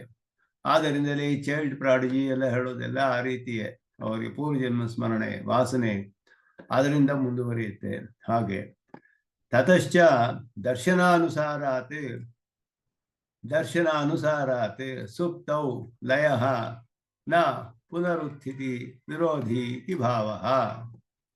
ಆದ್ದರಿಂದಲೇ ಇಲ್ಲಿ ಮೊದಲು ಹೇಳಿದಾಗ ಸ್ವಮಪೀತೋ ಭವತಿ ಅಂತ ಬಂತು. ಆರಂಭದಲ್ಲಿ ಸುಷುಪ್ತಿಯ ವಿಷಯ ಹೇಳುವಾಗ ತಂ ಸ್ವಪಿತಿ ತ್ಯಾಜಕ್ಷತೆ ಸ್ವಮಪೀತೋ ಭವತಿ ಸತ, ಸತ್ಯಂಪದೊಡನೆ ಅಪ್ಯಯ ಲಯವು ಹೇಳಲ್ಪಟ್ಟಿದೆ. ಸ್ವಮ್ಮಪೀತಃ ತನ್ನನ್ನು ತಾನೇ ಲಯವಾಗಿಬಿಡ್ತಾನೆ ಅಂತ ಹೇಳಿದೆ. ಪರಮಾತ್ಮನಲ್ಲಿ ಲಯ ಅಂತ ಹೇಳಿದೆ. ಲಯ ಅಂತ ಹೇಳಿದ್ರೆ ಏನು? ಲಯವಾಗಿದ್ರೆ ಎದ್ದು ಬರೋಕ್ಕಾಗೋದಿಲ್ಲ. ಪೂರ್ಣವಾಗಿ ಸ್ವರೂಪ ನಾಶ ಆಗಿಬಿಟ್ಟಿದ್ರೆ ಮತ್ತೆ ಅವನೇ ಎದ್ದು ಬರೋಕ್ಕಾಗೋದಿಲ್ಲ. ಆದರೆ ಅವರವರೇ ಎದ್ದು ಬರ್ತಾರೆ. ಹೇಗಿದ್ರು ಹಾಗೆಯೇ ಎದ್ದು ಬರ್ತಾರೆ. ಹಿಂದಿನ ವಾಸನೆ ಮುಂದುವರಿಯುತ್ತೆ. ಅದೆಲ್ಲ ಸ್ಮರಣೆಯೂ ಇರುತ್ತೆ. ಹಿಂದಿನ ಸ್ಮರಣೆಗಳು ಮುಂದೆ ಹಾಗೆಯೇ ಮುಂದುವರಿಸ್ಕೊಂಡು ಹೋಗ್ತಾರೆ. ಆದ್ದರಿಂದ ದರ್ಶನಾನುಸಾರಾತ್ ನಮಗೆ ಸ್ಪಷ್ಟವಾಗಿ ಕಂಡು ಬರುತ್ತೆ ಅನುಭವದಲ್ಲಿ. ಸೂಕ್ತವು ಲಯ. ಸುಷುಪ್ತಿಯಲ್ಲಿ ಹೇಳುವ ಲಯ ಅನ್ನುವ ಶಬ್ದಕ್ಕೆ ಲಯ ಅಂತ ಹೇಳಿದ್ರೆ ಸ್ವರೂಪ ನಾಶ ಅಲ್ಲ, ನಾ ಪುನರುತ್ಥಿತಿ ವಿರೋಧಿ, ಮತ್ತೆ ಎದ್ದು ಬರೋದಕ್ಕೆ ವಿರೋಧವಿಲ್ಲ. ಅಲ್ಲಿ ಹೇಳಿರುವ ಲಯಕ್ಕೆ ಮತ್ತೆ ಅವನೇ ಎದ್ದು ಬರೋದಕ್ಕೆ ಯಾವ ವಿರೋಧವೂ ಇಲ್ಲ. ಆದ್ದರಿಂದ ಅವನು ನಿತ್ಯನಾದವನು ಅಂತ ತಿಳಿಯುತ್ತೇನೆ ಜೀವಾತ್ಮರು. ಸಯ ಏಷಃ ಅಣಿಮ ಸಹ ಪರಮಾತ್ಮ ಅಣಿಮ ಅಣು ಸೂಕ್ಷ್ಮ ಐತದಾತ್ಮ್ಯಮಿದಂ ಸರ್ವಂ ತತ್ ಸತ್ಯಂ ಸ ಆತ್ಮ ತತ್ವಮಸಿ ಶ್ವೇತಕೇತೋ. ಇದು ಸ್ಪಷ್ಟವಾಗಿ ಮೊದಲಿಗೆ ಹೇಳಿಬಿಟ್ರು ಇದು. ಆದ್ದರಿಂದ ಇದರಲ್ಲಿ ಯಾವ ಒಂದು ವಿರೋಧವೂ ಇಲ್ಲ. ಬೇರೆ ಭಾಷೆಯಲ್ಲಿ ಮರಣ ಪ್ರಳಯ ಎಲ್ಲವೂ ಹೇಳಿಬಿಟ್ಟಿದ್ದಾರೆ. ಮರಣದಲ್ಲಿಯೂ ಹೇಳಿದ್ದಾರೆ ಅಂತ ಅರ್ಥ ಮಾಡ್ತಾರೆ ಶಂಕರ ಭಾಷೆಯಲ್ಲಿ ಅಂತ ಉತ್ತಮ ಸ್ವಾಮಿಗಳು ಹೇಳ್ತಾರೆ. ಅದು ಏನು ವಿರೋಧವಿಲ್ಲ ಅಂತ ಬರೀತಾರೆ ಉತ್ತಮ ಸ್ವಾಮಿಗಳು. ಅದರಿಂದ ಇಲ್ಲಿ ಉತ್ತಮ ಸ್ವಾಮಿಗಳು ಕೆಲವು ವಿವರಣೆಗಳನ್ನು ಕೊಡ್ತಾರೆ. ಮೂಲೆ ಸಂಪದ್ಯಾಮಹೇ ಇತಿ ವರ್ತಮಾನ ಕಾಲ ನಿರ್ದೇಶೇ ಸ್ಥಿತೆ. ಮೂಲದಲ್ಲಿ ಏನು ಹೇಳಿದೆ ಅಂದ್ರೆ ಸಂಪದ್ಯಾಮಹೇ ಅಂತ ಹೇಳಿದೆ.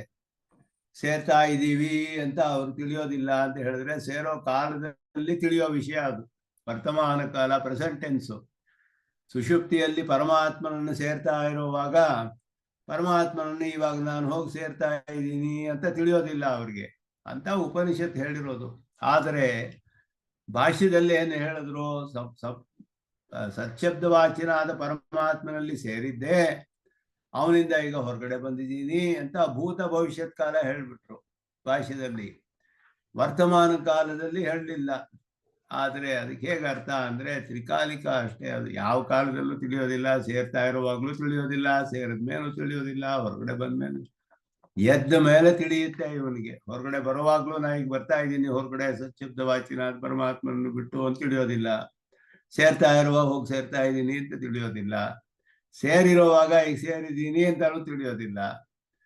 ಎಲ್ಲ ಕಾಲದ ವಿಷಯವೂ ಆದ್ದರಿಂದ ಹಾಗೆ ವ್ಯಾಖ್ಯಾನ ಮಾಡಿದ್ದಾರೆ ಅಂತ ಹೇಳಿದ್ರು. ಯಾಕೆಂದ್ರೆ ವ್ಯಾಖ್ಯಾನದಲ್ಲಿ ಕೃತಿ ಶಬ್ದಗಳಿಗೆ ಹೇಗೆ ಅರ್ಥ ಮಾಡೋದು ಬಹಳ ಸುಲಭ ಅಲ್ಲ ಅಷ್ಟು. ಸಂಪತ್ಸ್ಯಾಮಹೇ ಅಂತ ವರ್ತಮಾನ ಕಾಲ ಇದೆ. ಸೇರ್ತಾ ಇದ್ದೀನಿ ಇವಾಗ ಸತ್ಶಬ್ದವಾಚಿನಾದ ಪರಮಾತ್ಮನನ್ನ ಅಂತ ಶ್ರುತಿಯಲ್ಲಿ ಹೇಳಿದೆ. ಆ ರೀತಿ ಪ್ರೆಸೆಂಟ್ ಟೆನ್ಸ್ ಅಲ್ಲೂ ನಮಗೆ ತಿಳಿಯಕ್ಕೆ ಸಾಕ್ಷಾತ್ತಾಗಿಯೋ ಪ್ರತ್ಯಕ್ಷವಾಗಿಯೋ ಅನುಮಾನದಿಂದಲೋ ತಿಳಿಯಕ್ಕಾಗೋದಿಲ್ಲ. ಆದ್ದರಿಂದ ಭಾಷ್ಯೆ ಸಂಪನ್ನಾಹ ಸಂಪತ್ಸ್ಯಾಮಹೇ ಭೂತ ಭವಿಷ್ಯ ನಿರ್ದೇಶ. ಭೂತಕಾಲ ಭವಿಷ್ಯತ್ ಕಾಲ ಹೇಳ್ಬಿಟ್ರು. ಹಿಂದೆ ಸೇರಿದ್ವಿ, ಎದ್ದು ಬಂದಿದ್ದೀವಿ ಮೊದಲಾದದೆಲ್ಲ ಹೇಳಿದ್ದಾರೆ ಅಂತ. ಸಂಪತ್ತಿ ಕಾಲೇ ಸಂಪತ್ತೇ ಅಜ್ಞಾತತ್ವಾತ್. ಸಂಪತ್ತಿ ಕಾಲದಲ್ಲಿ ಸೇರ್ತಾ ಇರುವಾಗ ಸೇರ್ತಾ ಇದ್ದೀವಿ ಅನ್ನೋದು ತಿಳಿದೇ ಇರೋದ್ರಿಂದ ಪಶ್ಚಾತ್ ತತ್ ಸ್ಮರಣ ಪ್ರಸಕ್ತಿರೇವ ನಾಸ್ತಿ. ಅದಾದ್ಮೇಲೆ ಹೇಗೆ ತಿಳಿಯುತ್ತೆ ಅದು ಸ್ಮರಣೆ ಅನ್ನೋದು ಪ್ರಶ್ನೆ ಬರುತ್ತೆ. ಎಲ್ಲ ಕಾಲದಲ್ಲಿಯೂ ಹಾಗೆಯೇ ಅಂತ ತಿಳ್ಕೊಳ್ಬೇಕು ಅಂದ್ರು. ಆದ್ದರಿಂದ ಇದು ಕೇವಲ ಶಾಸ್ತ್ರ ಗಮ್ಯತ್ವಾತ್ ಪೂರ್ವಂ ಪಶ್ಚಾತ್ವಾ ತತ್ ಅನುಮಾನಮಪಿ ದುರ್ಲಭಂ. ಶಾಸ್ತ್ರದಿಂದಲೇ ತಿಳಿಯೋ ವಿಷಯ ಇದು. ಊಹೆ ಮಾಡಿ ತಿಳಿಯಕ್ಕಾಗೋದಿಲ್ಲ. ನಾವು ಸೇರಿರಬಹುದು, ಎದ್ದು ಬಂದಿರಬಹುದು ಈ ಕಾರಣದಿಂದ ಅಂತ ಹೇಳಿದ್ರೆ ಅನುಮಾನ ಮಾಡಬೇಕಾದ್ರೆ ಪ್ರತ್ಯಕ್ಷವಾಗಿ ಏನಾದರೂ ಅಂತ ಹೇಳಿದ್ರೆ ಅನುಮಾನ ಮಾಡ್ಬೋದು. ಪ್ರತ್ಯಕ್ಷವಾಗಿ ತಿಳಿದೇ ಇರುವಾಗ ಅನುಮಾನದ ಊಹೆಯನ್ನು ಮಾಡೋಕ್ಕಾಗೋದಿಲ್ಲ. ಅನುಮಾನ ಪ್ರಮಾಣ ಅನ್ನೋದು ಪ್ರತ್ಯಕ್ಷ ಮೂಲ ಅಂತ ಹೇಳಲ್ಪಡುತ್ತೆ. ಪ್ರತ್ಯಕ್ಷವಾಗಿ ಏನೋ ಒಂದು ವಿಷಯ ತಿಳಿದ್ರೆ ಅದರ ಮೂಲಕ ತಿಳಿದೇ ಇರೋ ವಿಷಯವನ್ನ ಅನುಮಾನ ಮಾಡ್ಬೋದು. ಆದರೆ ಪ್ರತ್ಯಕ್ಷವೂ ಇಲ್ಲ, ಅನುಮಾನವೂ ಇಲ್ಲ. ಇಲ್ಲಿ ಶಾಸ್ತ್ರವೇ ಗತಿ ನಮಗೆ. ಏವಂಚ ಸಂಪದ್ಯ ಇತಿ ಮೂಲೆ ಜಪಃ ನಿರ್ದೇಶ ಸಂಪನ್ನಾಃ ಸ್ಮಃ ಇತ್ಯೇವಂ ದ್ರಷ್ಟವ್ಯೇ. ಸಂಪದ್ಯಾಮಹೇ ಇತಿ ವರ್ತಮಾನ ನಿರ್ದೇಶ ಸರ್ವಕಾಲೋಪಲಕ್ಷಕ. ಸರ್ವಕಾಲ ಉಪಲಕ್ಷಕ, ಎಲ್ಲ ಕಾಲವನ್ನು ತಿಳಿಸುತ್ತೆ ಅಷ್ಟೇ. ಅದು ಹೋಗುವ ಕಾಲದಲ್ಲಾಗ್ಲಿ, ಸೇರುವ ಕಾಲದಲ್ಲಾಗ್ಲಿ, ಸೇರಿರುವಾಗ ಆಗಲಿ, ಸೇರಿ ಹೊರಗಡೆ ಬರುವಾಗ ಆಗಲಿ, ಯಾವ ಕಾಲದಲ್ಲಿಯೂ ನಮಗೆ ತಿಳಿಯೋದಿಲ್ಲ ಅನ್ನೋದು ಅರ್ಥ ಅಲ್ಲಿ. ಆದ್ದರಿಂದ ಆ ರೀತಿ ಅರ್ಥ ಮಾಡಿದ್ದಾರೆ ಅಂತ ಹೇಳುದು. ವಯಂ ಸರ್ವೇ ಸಂಪದ್ಯಾಮಹೇ ಇತ್ಯರ್ಥಕಃ ಎಂ ನಿರ್ದೇಶ. ಅನ್ಯಚೇತನ ಸಂಪತ್ಯ ವೇದನ ತುಲ್ಯಂ ಸ್ವಸಂಪತ್ಯ ವೇದನ ಏಕೈಕಸ್ಯಾಪಿ ಜ್ಞಾಪನಾರ್ಥಃ ಇತ್ಯಾಶಯೇನ ಭಾಷ್ಯೆ ಬಹುತ್ವಾನುಪೇಕ್ಷಾ ಸ್ಯಾತ್. ಇಲ್ಲಿಯೂ ಹಾಗೆಯೇ ಅನೇಕ ಜಾನಂತಿ ಅಂತ ಹೇಳಿದ್ರು. ಸಂಪನ್ನಾಹ ಇತಿ ವಾ ಸಂಪತ್ಸ್ಯಾಮಹೇ ಇತಿ ವಾ ನ ಜಾನಂತಿ. ಬಹುತ್ವ ಇದೆ, ಇಲ್ಲಿ ಪ್ಲೂರಲ್ ಹಾಕಿದ್ರು. ಒಬ್ಬೊಬ್ಬರು ವಿಷಯ ಅವರವ್ರಿಗೆ ತಾನೇ ಸುಷುಪ್ತಿ ತಿಳಿಯೋದು, ಎಲ್ಲರಿಗೂ ಎಲ್ಲ ತಿಳಿಯೋದಿಲ್ವಲ್ಲ. ಇನ್ನೊಬ್ರು ಸುಷುಪ್ತಿ ನಮಗೆ ತಿಳಿಯೋದಿಲ್ಲ, ಒಬ್ಬನ ಸುಷುಪ್ತಿ ಇನ್ನೊಬ್ಬನಿಗೆ ತಿಳಿಯೋದಿಲ್ಲ. ಅಂದ್ರೆ ಯಾರ ವಿಷಯವೋ ಯಾರಿಗೂ ತಿಳಿಯೋದಿಲ್ಲ, ಅವ್ರಿಗೂ ತಿಳಿಯೋದಿಲ್ಲ, ಇನ್ನೊಬ್ರದ್ದು ತಿಳಿಯೋದಿಲ್ಲ, ಏನು ತಿಳಿಯೋದಿಲ್ಲ. ಬೇರೆ ಚೇತನರಿಗೆ ಸುಷುಪ್ತಿ ಹೇಗೆ ನಮಗೆ ತಿಳಿಯೋದಿಲ್ವೋ, ನಮ್ಮ ಸುಷುಪ್ತಿಯೂ ನಮಗೆ ತಿಳಿಯೋದಿಲ್ಲ. ಆ ರೀತಿ ಅರ್ಥ ಮಾಡ್ಕೊಳ್ಬೇಕಂದ್ರೆ ಅಂತ ಇಲ್ಲಿ ವಿವರಿಸ್ತಾರೆ ಸ್ವಲ್ಪ ಅಧಿಕವಾಗಿ. ಶಂಕರ ಭಾಷ್ಯದಲ್ಲಿ ಇದನ್ನ ಶಂಕರ ಭಾಷ್ಯ ಸುಷುಪ್ತಿ ಮರಣ ಪ್ರಳಯ ರೂಪ ಸರ್ವ ವಿಷಯ ಯೋಜಿತ, ಎಲ್ಲಾ ವಿಷಯದಲ್ಲೂ ಆಗುತ್ತೆ ಅಂತ ಹೇಳಿದ್ದಾರೆ ಶಂಕರ ಭಾಷ್ಯದಲ್ಲಿ. ಆದರೆ ಇಲ್ಲಿ ಖಂಡಕ್ಕೆ ಈ ಪ್ರಕರಣಕ್ಕೆ ಅನುಗುಣವಾಗಿ ಸುಷುಪ್ತಿಯೇ ಮುಖ್ಯವಾದದ್ದು. ಹೀಗೆ ಹೇಳಿದ್ರು ವಿರೋಧ ಇಲ್ಲ ಅಂತ ಬರೀತಾರೆ ಉತ್ತಮ ಸ್ವಾಮಿಗಳು. ಯಾಕೆ ಅಂತ ಹೇಳಿದ್ರೆ, ಒಂದು ಜನ್ಮ ಎಷ್ಟು ಕೋಟಿ ಜನ್ಮಗಳಾಗಿದೆ ನಮಗೆ ಹಿಂದೆ. ಆ ಕೋಟಿ ಜನ್ಮಗಳಲ್ಲಿ ಒಂದೇ ಜನ್ಮ, ಅದೇ ರೀತಿ ಜನ್ಮಗಳು ಅನೇಕ ಬಂದಿರಬಹುದು. ನಮ್ಗೆ 5 ಜನ್ಮಗಳಲ್ಲಿ ಮನುಷ್ಯನೇ ಆಗಿರ್ಬಹುದು, 10 ಜನ್ಮಗಳಲ್ಲಿ ವ್ಯಾಘ್ರವಾಗಿಯೇ ಹುಟ್ಟಿರಬಹುದು ಅವನು. ಆ ರೀತಿಯು ಎಂ ವಾಪಿಸ್ಪರಂ ತ್ಯಜತ್ಯಂತೆ ಕಳೇಬರಂ ಅಂತ ಹೇಳುವಾಗ, ಎಂ ವಾಪಿಸ್ಮರನ್ ಭಾವಂ ತ್ಯಜತ್ಯಂತೆ ಕಳೇಬರಂ ತಮೇವ ಅದು ಹೇಳಿದಾಗ ಅದೇ ಜನ್ಮ ಬರುತ್ತೆ ಅಂತ ಹೇಳಿದಾಗ ಅದೇ ಆಗಿರ್ಬತ್ತೆ. ಅನೇಕ ಜನ್ಮಗಳು ವ್ಯಾಘ್ರವಾಗಿ ಹುಟ್ಟಿರ್ಬೋದು ಅವನು. ಆದ್ದರಿಂದ ವ್ಯಾಘ್ರವಾದವನು ವ್ಯಾಘ್ರವೇ ಆಗಿ ಎದ್ದು ಬರ್ತಾನೆ ಅಂತ ಹೇಳುವಾಗ ಜನ್ಮದಿಂದ ಜನ್ಮಕ್ಕೂ ಕೂಡ ಹೇಳಿದ್ರು ವಿರೋಧ ಇಲ್ಲ ಅಂತ ಬರೀತಾರೆ ಅಷ್ಟೇ ಇಲ್ಲಿ. ಅದನ್ನು ವ್ಯಾಘ್ರಭೂತ ಏವ ಪಶ್ಚಾದಪಿ ವ್ಯಾಘ್ರೋ ಭವತಿ ಇತಿ ಅರ್ಥ ಪರಮಪಿ. ಅನಾದೌ ಸಂಸಾರೇ, ಅನಾದಿಯಾದ ಸಂಸಾರದಲ್ಲಿ ಅನಂತ ಸಜಾತೀಯ ಜನ್ಮ ಸಂಭವಾತ್. ಸಜಾತೀಯ ಜನ್ಮಗಳು ಅನೇಕವಾಗಿ ಆಗಬಹುದು. ಒಂದೇ ರೀತಿ ಜಾತಿ ಜನ್ಮಗಳು ಒಂದಾದ್ಮೇಲೆ ಸಾವಿರಾರು ಜನ್ಮಗಳಲ್ಲಿ ವ್ಯಾಘ್ರ ಆಗಿರ್ಬೋದು. ಅವನು ಹೇಳಕ್ ಹೋಗೋದಿಲ್ಲ ಒಬ್ಬ ಚೇತನ ಹೇಗೆ ಅಂತ. ತತ್ತಜ್ಜಾತಿ ಉಚಿತ ಕಾರ್ಯಾರ್ಥ ಸಂಸ್ಕಾರ ಉದ್ಬೋಧಸ್ಯ ತತ್ರ ಅವಶ್ಯಕತೆಯ ತಾದೃಶ ಪೂರ್ವ ಜನ್ಮ ದ್ರವ್ಯಾತ್. ಅದು ಸ್ಥಿರವಾಗಿ ಹಿಂದಿನ ಜನ್ಮಗಳೇ ಬರೋದ್ರಿಂದ ಎಂ ವಾಪಿ ಸ್ಮರಂ ಭಾವಂ ಇತಿ ಸ್ಮೃತೇಶ್ಚ ತದಪಿ ಅವಿರುದ್ಧಂ. ಅದರಲ್ಲಿಯೂ ಏನು ನಮಗೆ ವಿರೋಧ ಇಲ್ಲ. ಆದರೂ ಈ ಪ್ರಕರಣದಲ್ಲಿ ಸುಷುಪ್ತಿಯೇ ಮುಖ್ಯ. ಪ್ರಸಕ್ತ ಸುಷುಪ್ತಿ ವಿಷಯತೆಯ ಸುಷುಪ್ತಿ ಸುಪ್ರಸಿದ್ಧ ಲೋಕಾನುಭವ ಪ್ರದರ್ಶನತೆಯ ಇವ ವ್ಯಾಗ್ರಹ ಇತ್ಯಾದೇಹ ಉಪಪತ್ತೌ ಅಪೂರ್ವತಾದೃಶಾರ್ಥ ಪರತ್ವ ನಿಬಂಧ ಅಭಾವಾತ್ ಸುಷುಪ್ತಿ ಮಾತ್ರ ಪರಂ ಭಾಷ್ಯೇ ಯೋಜಿತಂ. ಇಲ್ಲಿ ಬರೀ ಸುಷುಪ್ತಿಯನ್ನೇ ಪ್ರಧಾನವಾಗಿ ಹೇಳಿದ್ದಾರೆ. ಯಾಕೆ ಅಂದ್ರೆ ಅದುವೇ ಈ ಪ್ರಕರಣದಲ್ಲಿ ಮುಖ್ಯವಾಗಿ ತಿಳಿಸಿರುವಂತಹ ವಿಷಯ. ಜನ್ಮಗಳಿಂದ ಜನ್ಮ ಅಂತ ಹೇಳಿದ್ರು ಏನು ವಿರೋಧ ಇಲ್ಲ ಅಂತ ಹೇಳ್ತಾರೆ. ಆದ್ರಿಂದ ಇಲ್ಲಿ ಸುಷುಪ್ತಿಯ ವಿಷಯ ಮುಖ್ಯವಾಗಿ ಅಂತ ಹೇಳಿರೋದು. ಇಲ್ಲಿ ಹೇಳಿರುವಂತಹದ್ದು ಅತ್ರ ಖಂಡೇ ಜೀವನಾನಾತ್ವಂ ದರ್ಶಿತಂ. ಅದು ಸ್ಪಷ್ಟವಾಗಿ ತಿಳಿಯುತ್ತೆ. ಜೀವರುಗಳಿಗೆ ಸುಷುಪ್ತಿಯಲ್ಲಿ ಲಯವಿಲ್ಲ ಅನ್ನೋ ತಿಳಿಯಿತು, ನಿತ್ಯರು. ಆದ್ದರಿಂದ ಪರಮಾತ್ಮನೇ ಕಾರಣನಾದ್ರೂ ಕೂಡ ಅಲ್ಲಿ ಕಾರ್ಯಕಾರಣ ಭಾವದಲ್ಲಿಯೂ ಕೂಡ ಲಯವು ಕಾರ್ಯ ಹೋಗಿ ಕಾರಣದಲ್ಲಿ ಸೇರ್ಬೇಕು. ಲಯ ಅಂತ ಹೇಳಿದ್ರೆ ಪರಮಾತ್ಮನೇ ಕಾರಣವಾದ್ದರಿಂದ ಅವನನ್ನೇ ಹೋಗಿ ಸೇರ್ಬೇಕು ಇವರು. ಬೇರೆ ಎಲ್ಲೂ ಹೋಗಿ ಲಯ ಅನ್ನೋದು ಹೇಳಕ್ಕಾಗುವುದಿಲ್ಲ. ಆ ಲಯವು ಕೂಡ ನಿತ್ಯವಾದ ಪದಾರ್ಥಗಳ ವಿಷಯದಲ್ಲಿ ಬೇರೆ ಅಂತ ಹೇಳಕ್ಕಾಗದೇ ಇರುವಂತಹ ಸಂಶ್ಲೇಷ ವಿಶೇಷ ಅಂತ ಅರ್ಥ ಮಾಡಬೇಕು. ಅನೇಕ ಪುಷ್ಪಗಳಿಂದ, ಅನೇಕ ಕಡೆ ದಿಕ್ಕುಗಳಿಂದ, ಅನೇಕ ಮರಗಳಿಂದ ರಸವನ್ನು ತೆಗೆದುಕೊಂಡು ಬಂದು ಸೇರಿಸಿ ಆ ರಸಗಳಿಗೆ ತಿಳಿಯೋದಿಲ್ಲ ಅಂತೆಲ್ಲ ಹೇಳಿರೋದ್ರಿಂದ ಪ್ರಜಾಹ ಅಂತ ಪ್ಲೂರಲ್ಲು ಇಲ್ಲಿ ಬಹುವಚನ ಇರೋದ್ರಿಂದಲೂ ಜೀವನಾನಾತ್ವವು ಕೂಡ ಸಿದ್ಧವಾಗುತ್ತೆ ಇಲ್ಲಿ. ಅದು ಒಂದು ಮುಖ್ಯವಾದ ಸಿದ್ಧಾಂತ. ಜೀವರುಗಳು ಅನೇಕರಿದ್ದಾರೆ, ಒಬ್ಬನೇ ಏಕಜೀವವಾದವಲ್ಲ. ಜೀವನಾನಾತ್ವ ಅನ್ನೋದು ಕೂಡ ಇಲ್ಲಿ ಸಿದ್ಧವಾಗುತ್ತೆ ಅನ್ನೋದನ್ನ ಸ್ಪಷ್ಟಪಡಿಸ್ತಾರೆ. ಅದಕ್ಕೆ ಮೇಲೆ ಅವನಿಗೆ ಮತ್ತೆ ಪ್ರಶ್ನೆ ಬರುತ್ತೆ.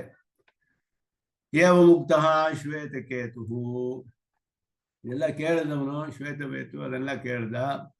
ಅವನಿಗೇನು ಸಂಶಯ ಬಂತು ಈಗ ಅಂತ ಹೇಳಿದ್ರೆ, ಸುಷುಪ್ತಿ ದಶಾಯಾಮ್ ಪರಮಾತ್ಮನಿ ಸಂಪನ್ನ, ಸುಷುಪ್ತಿಯಲ್ಲಿ ಪರಮಾತ್ಮನನ್ನು ಹೋಗಿ ಗಾಢವಾಗಿ ಅವನಲ್ಲಿ ಸೇರಿದಾಗ, ಸ್ವಾಪಾನಂತರಂ ಸುಷುಪ್ತಿಯೆಲ್ಲ ಮುಗಿದ ಮೇಲೆ ತತ ಉತ್ಥಾಯ ಆಗತಃ ಚೇತ್, ಎದ್ದು ಬರ್ತಾನೆ ಅಂತ ನೀವು ಹೇಳಿದ್ರೆ ಅವನೇ ಎದ್ದು ಬರ್ತಾನೆ. ವ್ಯಾಘ್ರೋವ ಸಿಂಹೋವ ಮಶುಕೋವ ದಂಶವ ಅಂತ ಹೇಳಿದ್ರಲ್ಲ, ಅವನೇ ಎದ್ದು ಬರ್ತಾನೆ ಅಂದ್ರೆ ಪ್ರಾತರ್ ಗೃಹಾತ್ ಉತ್ಥಾಯ ಆಗತಸ್ಯ.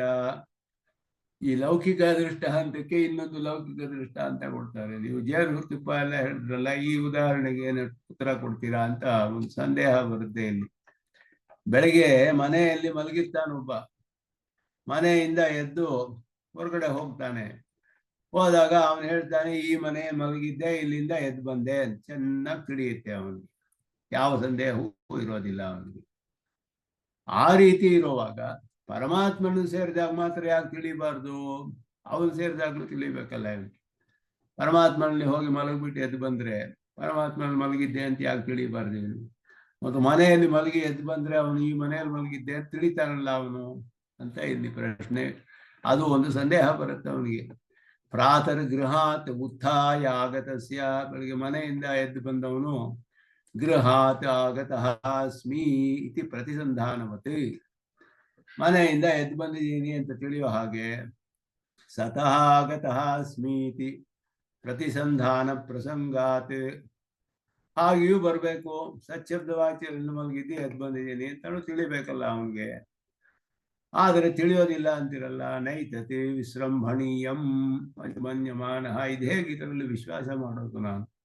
ಸಚ್ಛಬ್ದವಾಚ್ಯನಾದ ಪರಮಾತ್ಮನಲ್ಲಿಯೇ ಹೋಗಿ ಸೇರಿದಾನೆ ಅಂತ ಹೇಗೆ ತಿಳಿಯೋದು?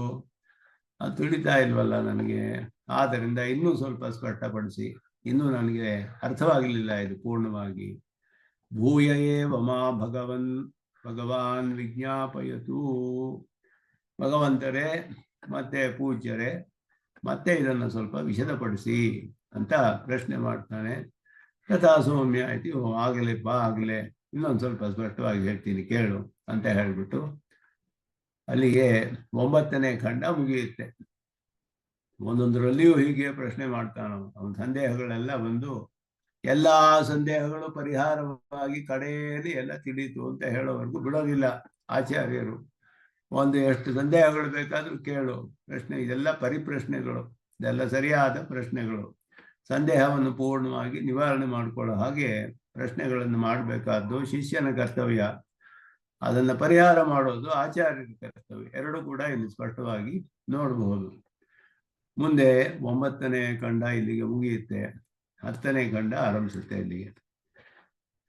ಇಮಾಹ ಸೌಮ್ಯ ನದ್ಯ ಪುರಸ್ತಾತ್ ಪ್ರಾಚ್ಯ ಸ್ಯಂದಂತೆ ಪಶ್ಚಾತ್ ಪ್ರತೀಚ್ಯ ತಾಹ ಸಮುದ್ರಾತ್ ಸಮುದ್ರಮೇವ ಪಿಯಂತಿ ಸಮುದ್ರೇವ ಭವಂತಿ ತಾ ಯಥಾ ತತ್ರ ನ ವಿದುಃ ಯಾವಸ್ಮಿ ಇತಿ ಏವಮೇವ ಖಲು ಸೌಮ್ಯಾಃ ಇಮಾ ಸರ್ವಾ ಪ್ರಜಾಃ ಸತ ಆಗತ್ಯ ನ ವಿದುಃ ಸತ ಆಗಚ್ಛಾಮಃ ಇತಿ ತೈಃ ವ್ಯಾಘ್ರೋ ವಾ ಸಿಂಹೋ ವಾ ವೃಕೋ ವಾ ವರಾಹೋ ವಾ ಕೀಟೋ ವಾ ಪತಂಗೋ ವಾ ದಂಶೋ ವಾ ಮಶುಕೋ ವಾ ಯದ್ಯದ್ಭವಂತಿ ತದಾ ಭವಂತಿ. ಇದೆಲ್ಲ ಚಿಕ್ಕ ಚಿಕ್ಕ ಖಂಡಗಳೇ ಇಲ್ಲೆಲ್ಲ. ಸ ಯೇಷಃ ಅಣಿಮಾಯ್ ತದಾತ್ಮವಿದಂ ಸರ್ವಂ ತತ್ ಸತ್ಯಂ ಸ ಆತ್ಮ ತತ್ವಮಸಿ ಶ್ವೇತಕೇತೋ. ಒಂದೊಂದು ಸತಿಗೂ ಹೇಳ್ತಾರೆ ಇದನ್ನ. ಅವನು ಬಹಳ ಸೂಕ್ಷ್ಮನಾದವನು, ಎಲ್ಲವೂ ಅವನೇ ಆತ್ಮನಾಗಿ ಹೊಂದಿದೆ, ನಿನಗೂ ಅವನೇ ಆತ್ಮನಾಗಿದ್ದಾನೆ. ಮತ್ತೆ ಮತ್ತೆ ಮತ್ತೆ ಮತ್ತೆ ದೃಷ್ಟಾಂತಗಳನ್ನು ಹೇಳಿ ಉಪದೇಶ ಮಾಡ್ತಾರೆ ಇಲ್ಲಿ ಆಶ್ಚರ್ಯವಾಗಿ. ಹಿಮಾಹ ಸೌಮ್ಯ ನದ್ಯ ಪುರಸ್ತಾತ್ ಪ್ರಾಚ್ಯ ಚೆಂದಂತೆ. ಮುಂದೆ ಒಂದೊಂದು ದಿಕ್ಕಿನಲ್ಲಿ ಒಂದೊಂದು ಹೋಗುತ್ತೆ. ಒಂದು ಪೂರ್ವ ದಿಕ್ಕಿನಲ್ಲಿ ಹರಿಯುತ್ತೆ ಒಂದು ನದಿ, ಇನ್ನೊಂದು ಪ್ರತೀಚ್ಯ, ಇನ್ನೊಂದು ಪಶ್ಚಿಮ ದಿಕ್ಕಿನಲ್ಲಿ ಹರಿಯುತ್ತೆ. ಇದೆಲ್ಲವೂ ಕೂಡ ಸಮುದ್ರವನ್ನೇ ಹೋಗಿ ಸೇರ್ಕೊಳ್ಳುತ್ತೆ. ಸಮುದ್ರಾತ್ ಸಮುದ್ರಮೇವ ಪಿಯಂತಿ, ಸಮುದ್ರದಿಂದ ಸಮುದ್ರಕ್ಕೆ ಹೋಗಿ ಸೇರ್ಕೊಂಡ್ಬಿಡುತ್ತೆ ಎಲ್ಲ ಕೂಡ.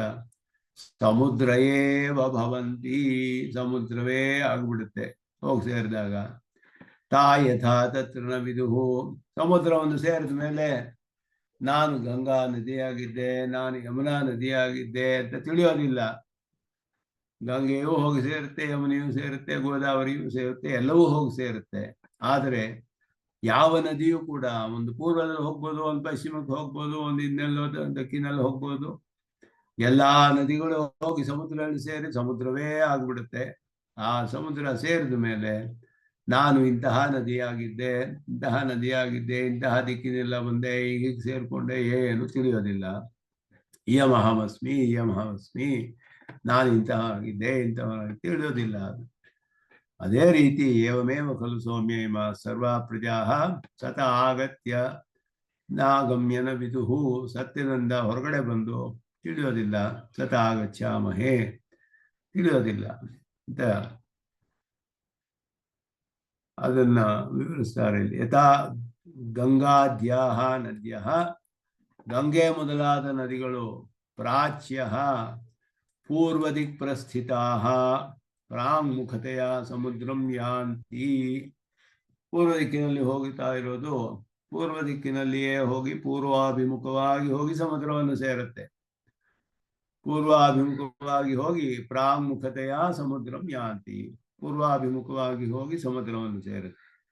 ಪ್ರತೀಚ್ಯ ಪಶ್ಚಾತ್ ದೇಶ ಪ್ರವೃತ್ತ ಸಿಂಧ್ವಾದ್ಯ, ಸಿಂಧು ಮೊದಲಾದ ನದಿಗಳು ಪ್ರತ್ಯಂಗುಖತೆಯ ಸಮುದ್ರಂ ಯಾಂತಿ, ಪಶ್ಚಿಮ ದಿಕ್ಕಿನಲ್ಲಿ ಹೋಗಿ ಸೇರ್ಕೊಳ್ಳುತ್ತೆ.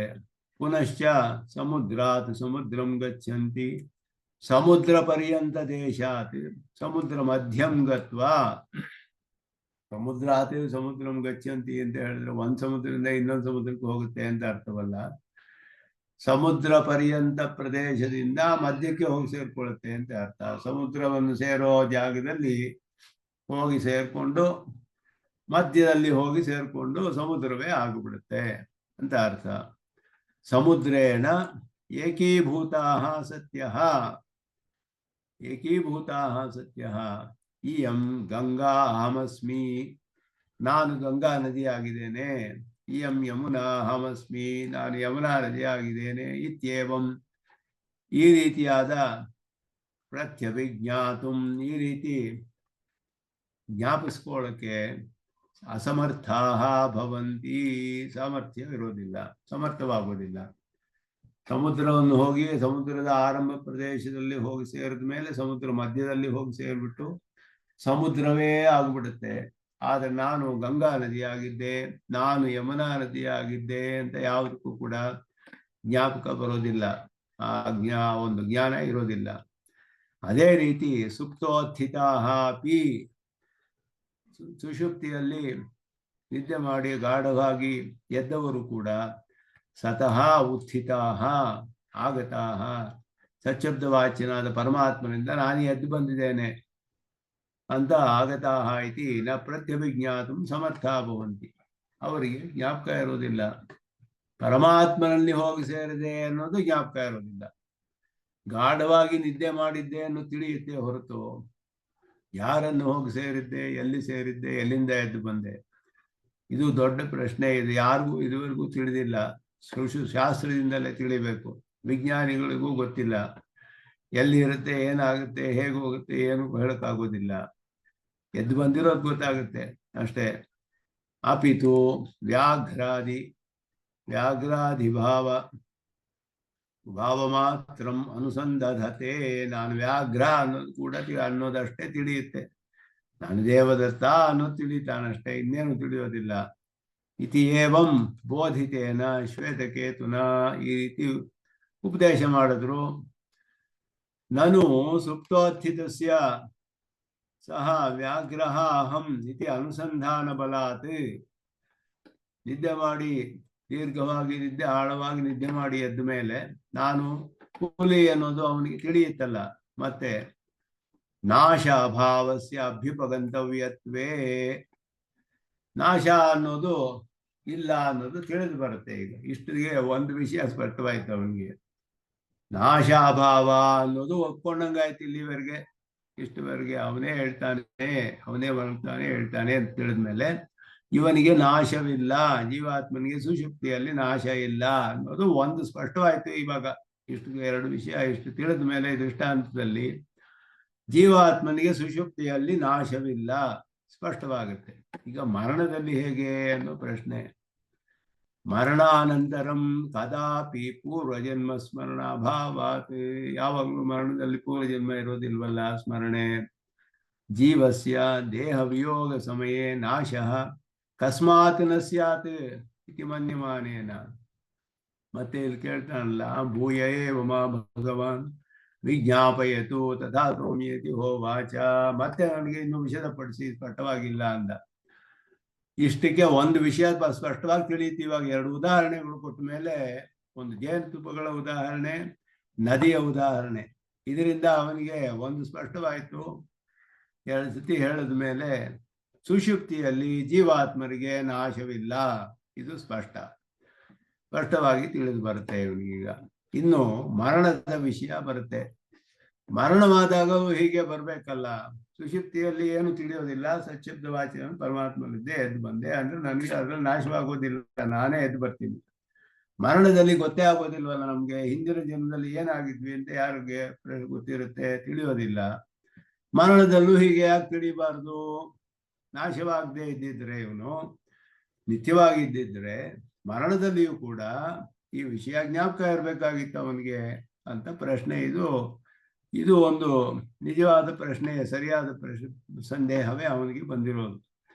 ಇದರಲ್ಲಿ ನಾಶಾಭಾವಸ್ಯ ಅಭ್ಯುಪಗಂತವ್ಯತ್ವೇ, ನಾಶವಿಲ್ಲ ಅನ್ನೋದು ಒಪ್ಕೊಂಡ್ರು ಕೂಡ ಮರಣಾನಂತರಂ ಕದಾಪಿ ಪುನರ್ಜನ್ಮ ಸ್ಮರಣ ಅಭಾವ, ಯಾವಾಗಲೂ ಹಿಂದಿನ ಜನ್ಮದ ಸ್ಮರಣೆ ಇಲ್ಲದೆ ಇರೋದ್ರಿಂದ ಜೀವಸ್ಯ ದೇಹ ವಿಯೋಗ ಸಮಯ, ದೇಹವೆಲ್ಲ ಹೋದಾಗ ನಾಶ ಕಸ್ಮಾತ್ ನ ಸ್ಯಾತ್, ನಾಶ ಯಾಕೆ ಆಗಬಾರ್ದು?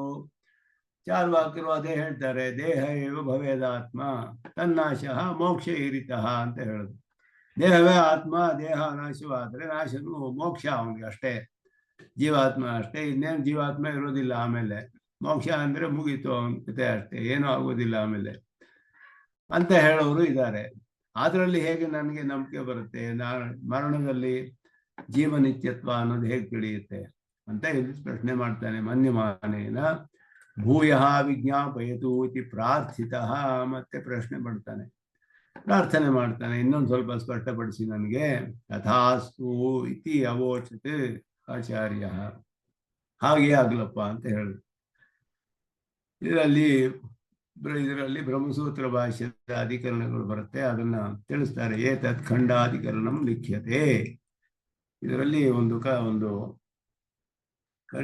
ಬ್ರಹ್ಮಸೂತ್ರ ಭಾಷ್ಯದಲ್ಲಿ ಇದನ್ನ ವಿಚಾರ ಮಾಡ್ತಾರೆ. ಈ ಒಂದು ವಿಷಯವಾಕ್ಯವಾಗಿ ಅದನ್ನ ಇಲ್ಲಿ ಮೊದಲು ತಿಳಿಸ್ತಾರೆ. ಇಲ್ಲಿ ಒಂದೊಂದು ಖಂಡದಲ್ಲಿಯೂ ಯಾವ ಬ್ರಹ್ಮಸೂತ್ರದಲ್ಲಿ ವಿಷಯವಾಕ್ಯಗಳು, ಛಾಂದೋಗ್ಯದಲ್ಲಿ ಅತ್ಯಧಿಕವಾಗಿದೆ ಬ್ರಹ್ಮಸೂತ್ರಗಳಲ್ಲಿ. ಛಾಂದೋಗ್ಯ ಉಪನಿಷತ್ತಿನ ಪೂರ್ಣವಾಗಿ ನೋಡಿದ್ರೆ ಇದರಲ್ಲಿ ಸುಮಾರು ಒಂದು 14 ಬ್ರಹ್ಮವಿದ್ಯೆಗಳು ಛಾಂದೋಗ್ಯ ಉಪನಿಷತ್ತಿನಲ್ಲಿಯೇ ಬರುತ್ತೆ. ಆದ್ದರಿಂದ ಅನೇಕ ವಿಷಯವಾಕ್ಯಗಳು ಬ್ರಹ್ಮಸೂತ್ರ ಭಾಷೆಯಲ್ಲಿ ಕಂಡು ಬರುತ್ತೆ. ಬ್ರಹ್ಮಸೂತ್ರಗಳಲ್ಲಿ ಬಾದರಾಯಣರು ಅದೆಲ್ಲ ಸ್ಪಷ್ಟಪಡಿಸ್ತಾರೆ. ಆ ವಿಷಯವನ್ನು ಸ್ವಲ್ಪ ಇಲ್ಲಿ ತಿಳಿಸ್ತಾರೆ ಇವರು. ಸುಪ್ತಸ್ಯ ಮುಕ್ತ ಅವಿಶಿಷ್ಟತೆಯ, ಸುಷುಪ್ತಿಯಲ್ಲಿರೋವನಿಗೂ ಮೋಕ್ಷದಲ್ಲಿರೋವನಿಗೂ ಏನು ವಿಶೇಷವಿಲ್ಲ. ಪರಮಾತ್ಮನಲ್ಲಿ ಸುಷುಪ್ತಿಯಲ್ಲೂ ಸೇರ್ತೀವಿ, ಮರಣದಲ್ಲಿಯೂ ಸೇರ್ತೀವಿ, ಪ್ರಳಯದಲ್ಲಿಯೂ ಸೇರ್ತೀವಿ, ಮೋಕ್ಷದಲ್ಲಿಯೂ ಸೇರ್ತೀವಿ. ಎಲ್ಲ ಕಡೆಯೂ ಅವಿಭಾಗವೇ. ಅವಿಭಾಗ ಏನು ದೃಷ್ಟತ್ವ ಅಂತ ಮೋಕ್ಷದ ವಿಷಯದಲ್ಲಿ ಹೇಳಿದ್ರು ಬಾದರಾಯಣರು. ಆ ರೀತಿ ಅವಿಭಾಗ ಎಲ್ಲ ದಶೆಯದಲ್ಲಿಯೂ ಇದೆ. ಒಂದು ವ್ಯತ್ಯಾಸ ಏನು ಅಂದ್ರೆ, ಸುಷುಪ್ತಿ ಮರಣ ಪ್ರಳಯ ಯಾವ ಅನುಭವವೂ ಇಲ್ಲ ಇವರಿಗೆ.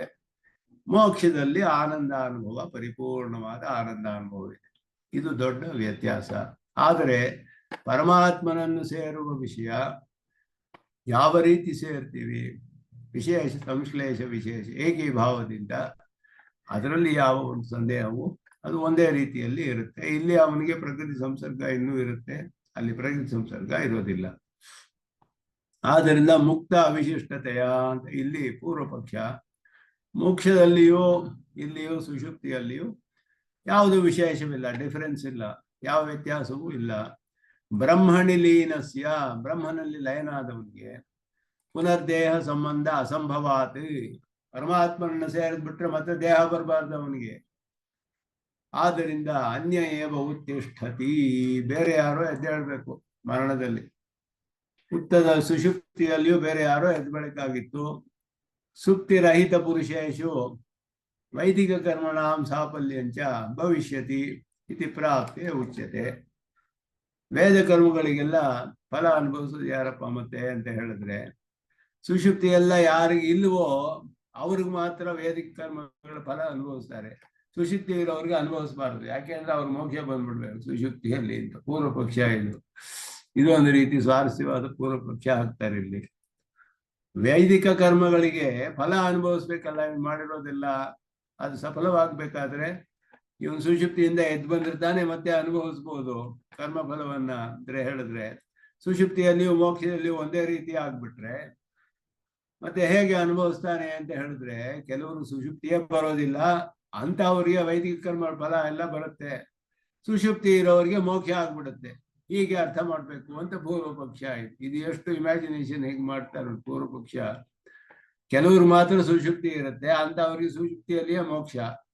ಯಾರಿಗೆ ಸುಷುಪ್ತಿ ಇಲ್ಲವೋ ಅವರವರೇ ಎದ್ದು ಬಂದು ದೈಹ ವ್ಯಾಘ್ರವ ಸಿಂಹವ ಹೇಳಿರೋದು ಸುಷುಪ್ತಿ ಯಾರಿಗೆ ಕರ್ಮಫಲ ಅನುಭವಿಸ್ತಾರೋ ಅವ್ರಿಗಷ್ಟೇ, ಅವ್ರು ನಿಜವಾದ ಸುಷುಪ್ತಿ ಇಲ್ಲ, ಪರಮಾತ್ಮನ ಸೇರಿರೋದಿಲ್ಲ, ಸೇರಿರೋವರೆಲ್ಲ ಮೋಕ್ಷ ಆಗ್ಬಿಡ್ಬೇಕು ಅಂತ ಇಲ್ಲಿ ಪೂರ್ವ ಪಕ್ಷ. ಅದಕ್ಕೆ ಬಾದರಾಯಣರು ಹೇಳಿದ್ರು, ಸ ಏವತು ಕರ್ಮಾನುಸ್ಮೃತಿ ಶಬ್ದ ವಿಧಿಭ್ಯ. 4 ಹೇತುಗಳನ್ನ ಹೇಳ್ತಾರೆ, ಕಾರಣಗಳು ಸೂತ್ರದಲ್ಲಿ. ಅವನೇ ಎದ್ದು ಬರ್ತಾನೆ, ಅವನಿಗೆ ನಾಶವಿಲ್ಲ, ಎಲ್ಲರಿಗೂ ಸುಷುಪ್ತಿ ಇದೆ, ಅವರೇ ಎದ್ದು ಬರ್ತಾರೆ. ಕರ್ಮ ಅನ್ನೋದು ಒಂದು, ಕರ್ಮಫಲ ಅನುಭವಿಸ್ಬೇಕು. ಅನುಸ್ಮೃತಿ ರಿಮೆಂಬರೆನ್ಸು, ಹಿಂದೆ ಆಗಿದ್ದೆಲ್ಲ ಮತ್ತೆ ಜ್ಞಾಪಕ ಬರುತ್ತೆ, ಮತ್ತೆ ಅದನ್ನ ಮುಂದುವರಿಸಬೇಕು. ಇವನು ನಮ್ಮ ತಂದೆ ಸ್ವಾರಸ್ಯವಾಗಿ ಹೇಳೋರು, ಹಿಂದೆ ಮಾಡಿದ್ರೆ ಅವಿವೇಕವನ್ನೆಲ್ಲ ಮುಂದುವರಿಸ್ತಾನೆ ಎದ್ದು ಬಂದು ಅಂತ ಹೇಳಿದ್ರು. ಹಾಗೆ ಶಬ್ದ ಶ್ರುತಿ ಹೇಳುತ್ತೆ ಸ್ಪಷ್ಟವಾಗಿ. ವಿಧಿಯೂ ಇದೆ. 4 ವಿಷಯಗಳಿಂದ 4 ಹೇತುಗಳು ಹೇಳಿ ಸಾಧಿಸ್ತಾರೆ. ಬಾದರಾಯಣರು ಹೇಳ್ತಾರೆ, ಸಯೇವ ಸುಪ್ತ ಏವತು ವಿತ್ತು ಉತ್ತಿಷ್ಠತಿ. ಬೇರೆ ಯಾರೋ ಹೇಳಕ್ ಸಾಧ್ಯವಿಲ್ಲ, ಎಲ್ಲರಿಗೂ ಹಾಗೆಯೇ ವೈದಿಕ ಕರ್ಮ ಮಾಡಿದವರು ಸಫಲರಾಗೋದು ಎಲ್ಲರಿಗೂ ಸಫಲವಾಗಿ ಆಗತ್ತೆ. ವೇದ ಕರ್ಮಗಳಿಗೆ ಎಂದೂ ಸಹ ಫಲ ಬರದೇ ಇರೋದಿಲ್ಲ, ಫಲ ವಿನಾಭಾವ ಅನ್ನೋದು ಇದ್ದೇ ಇದೆ.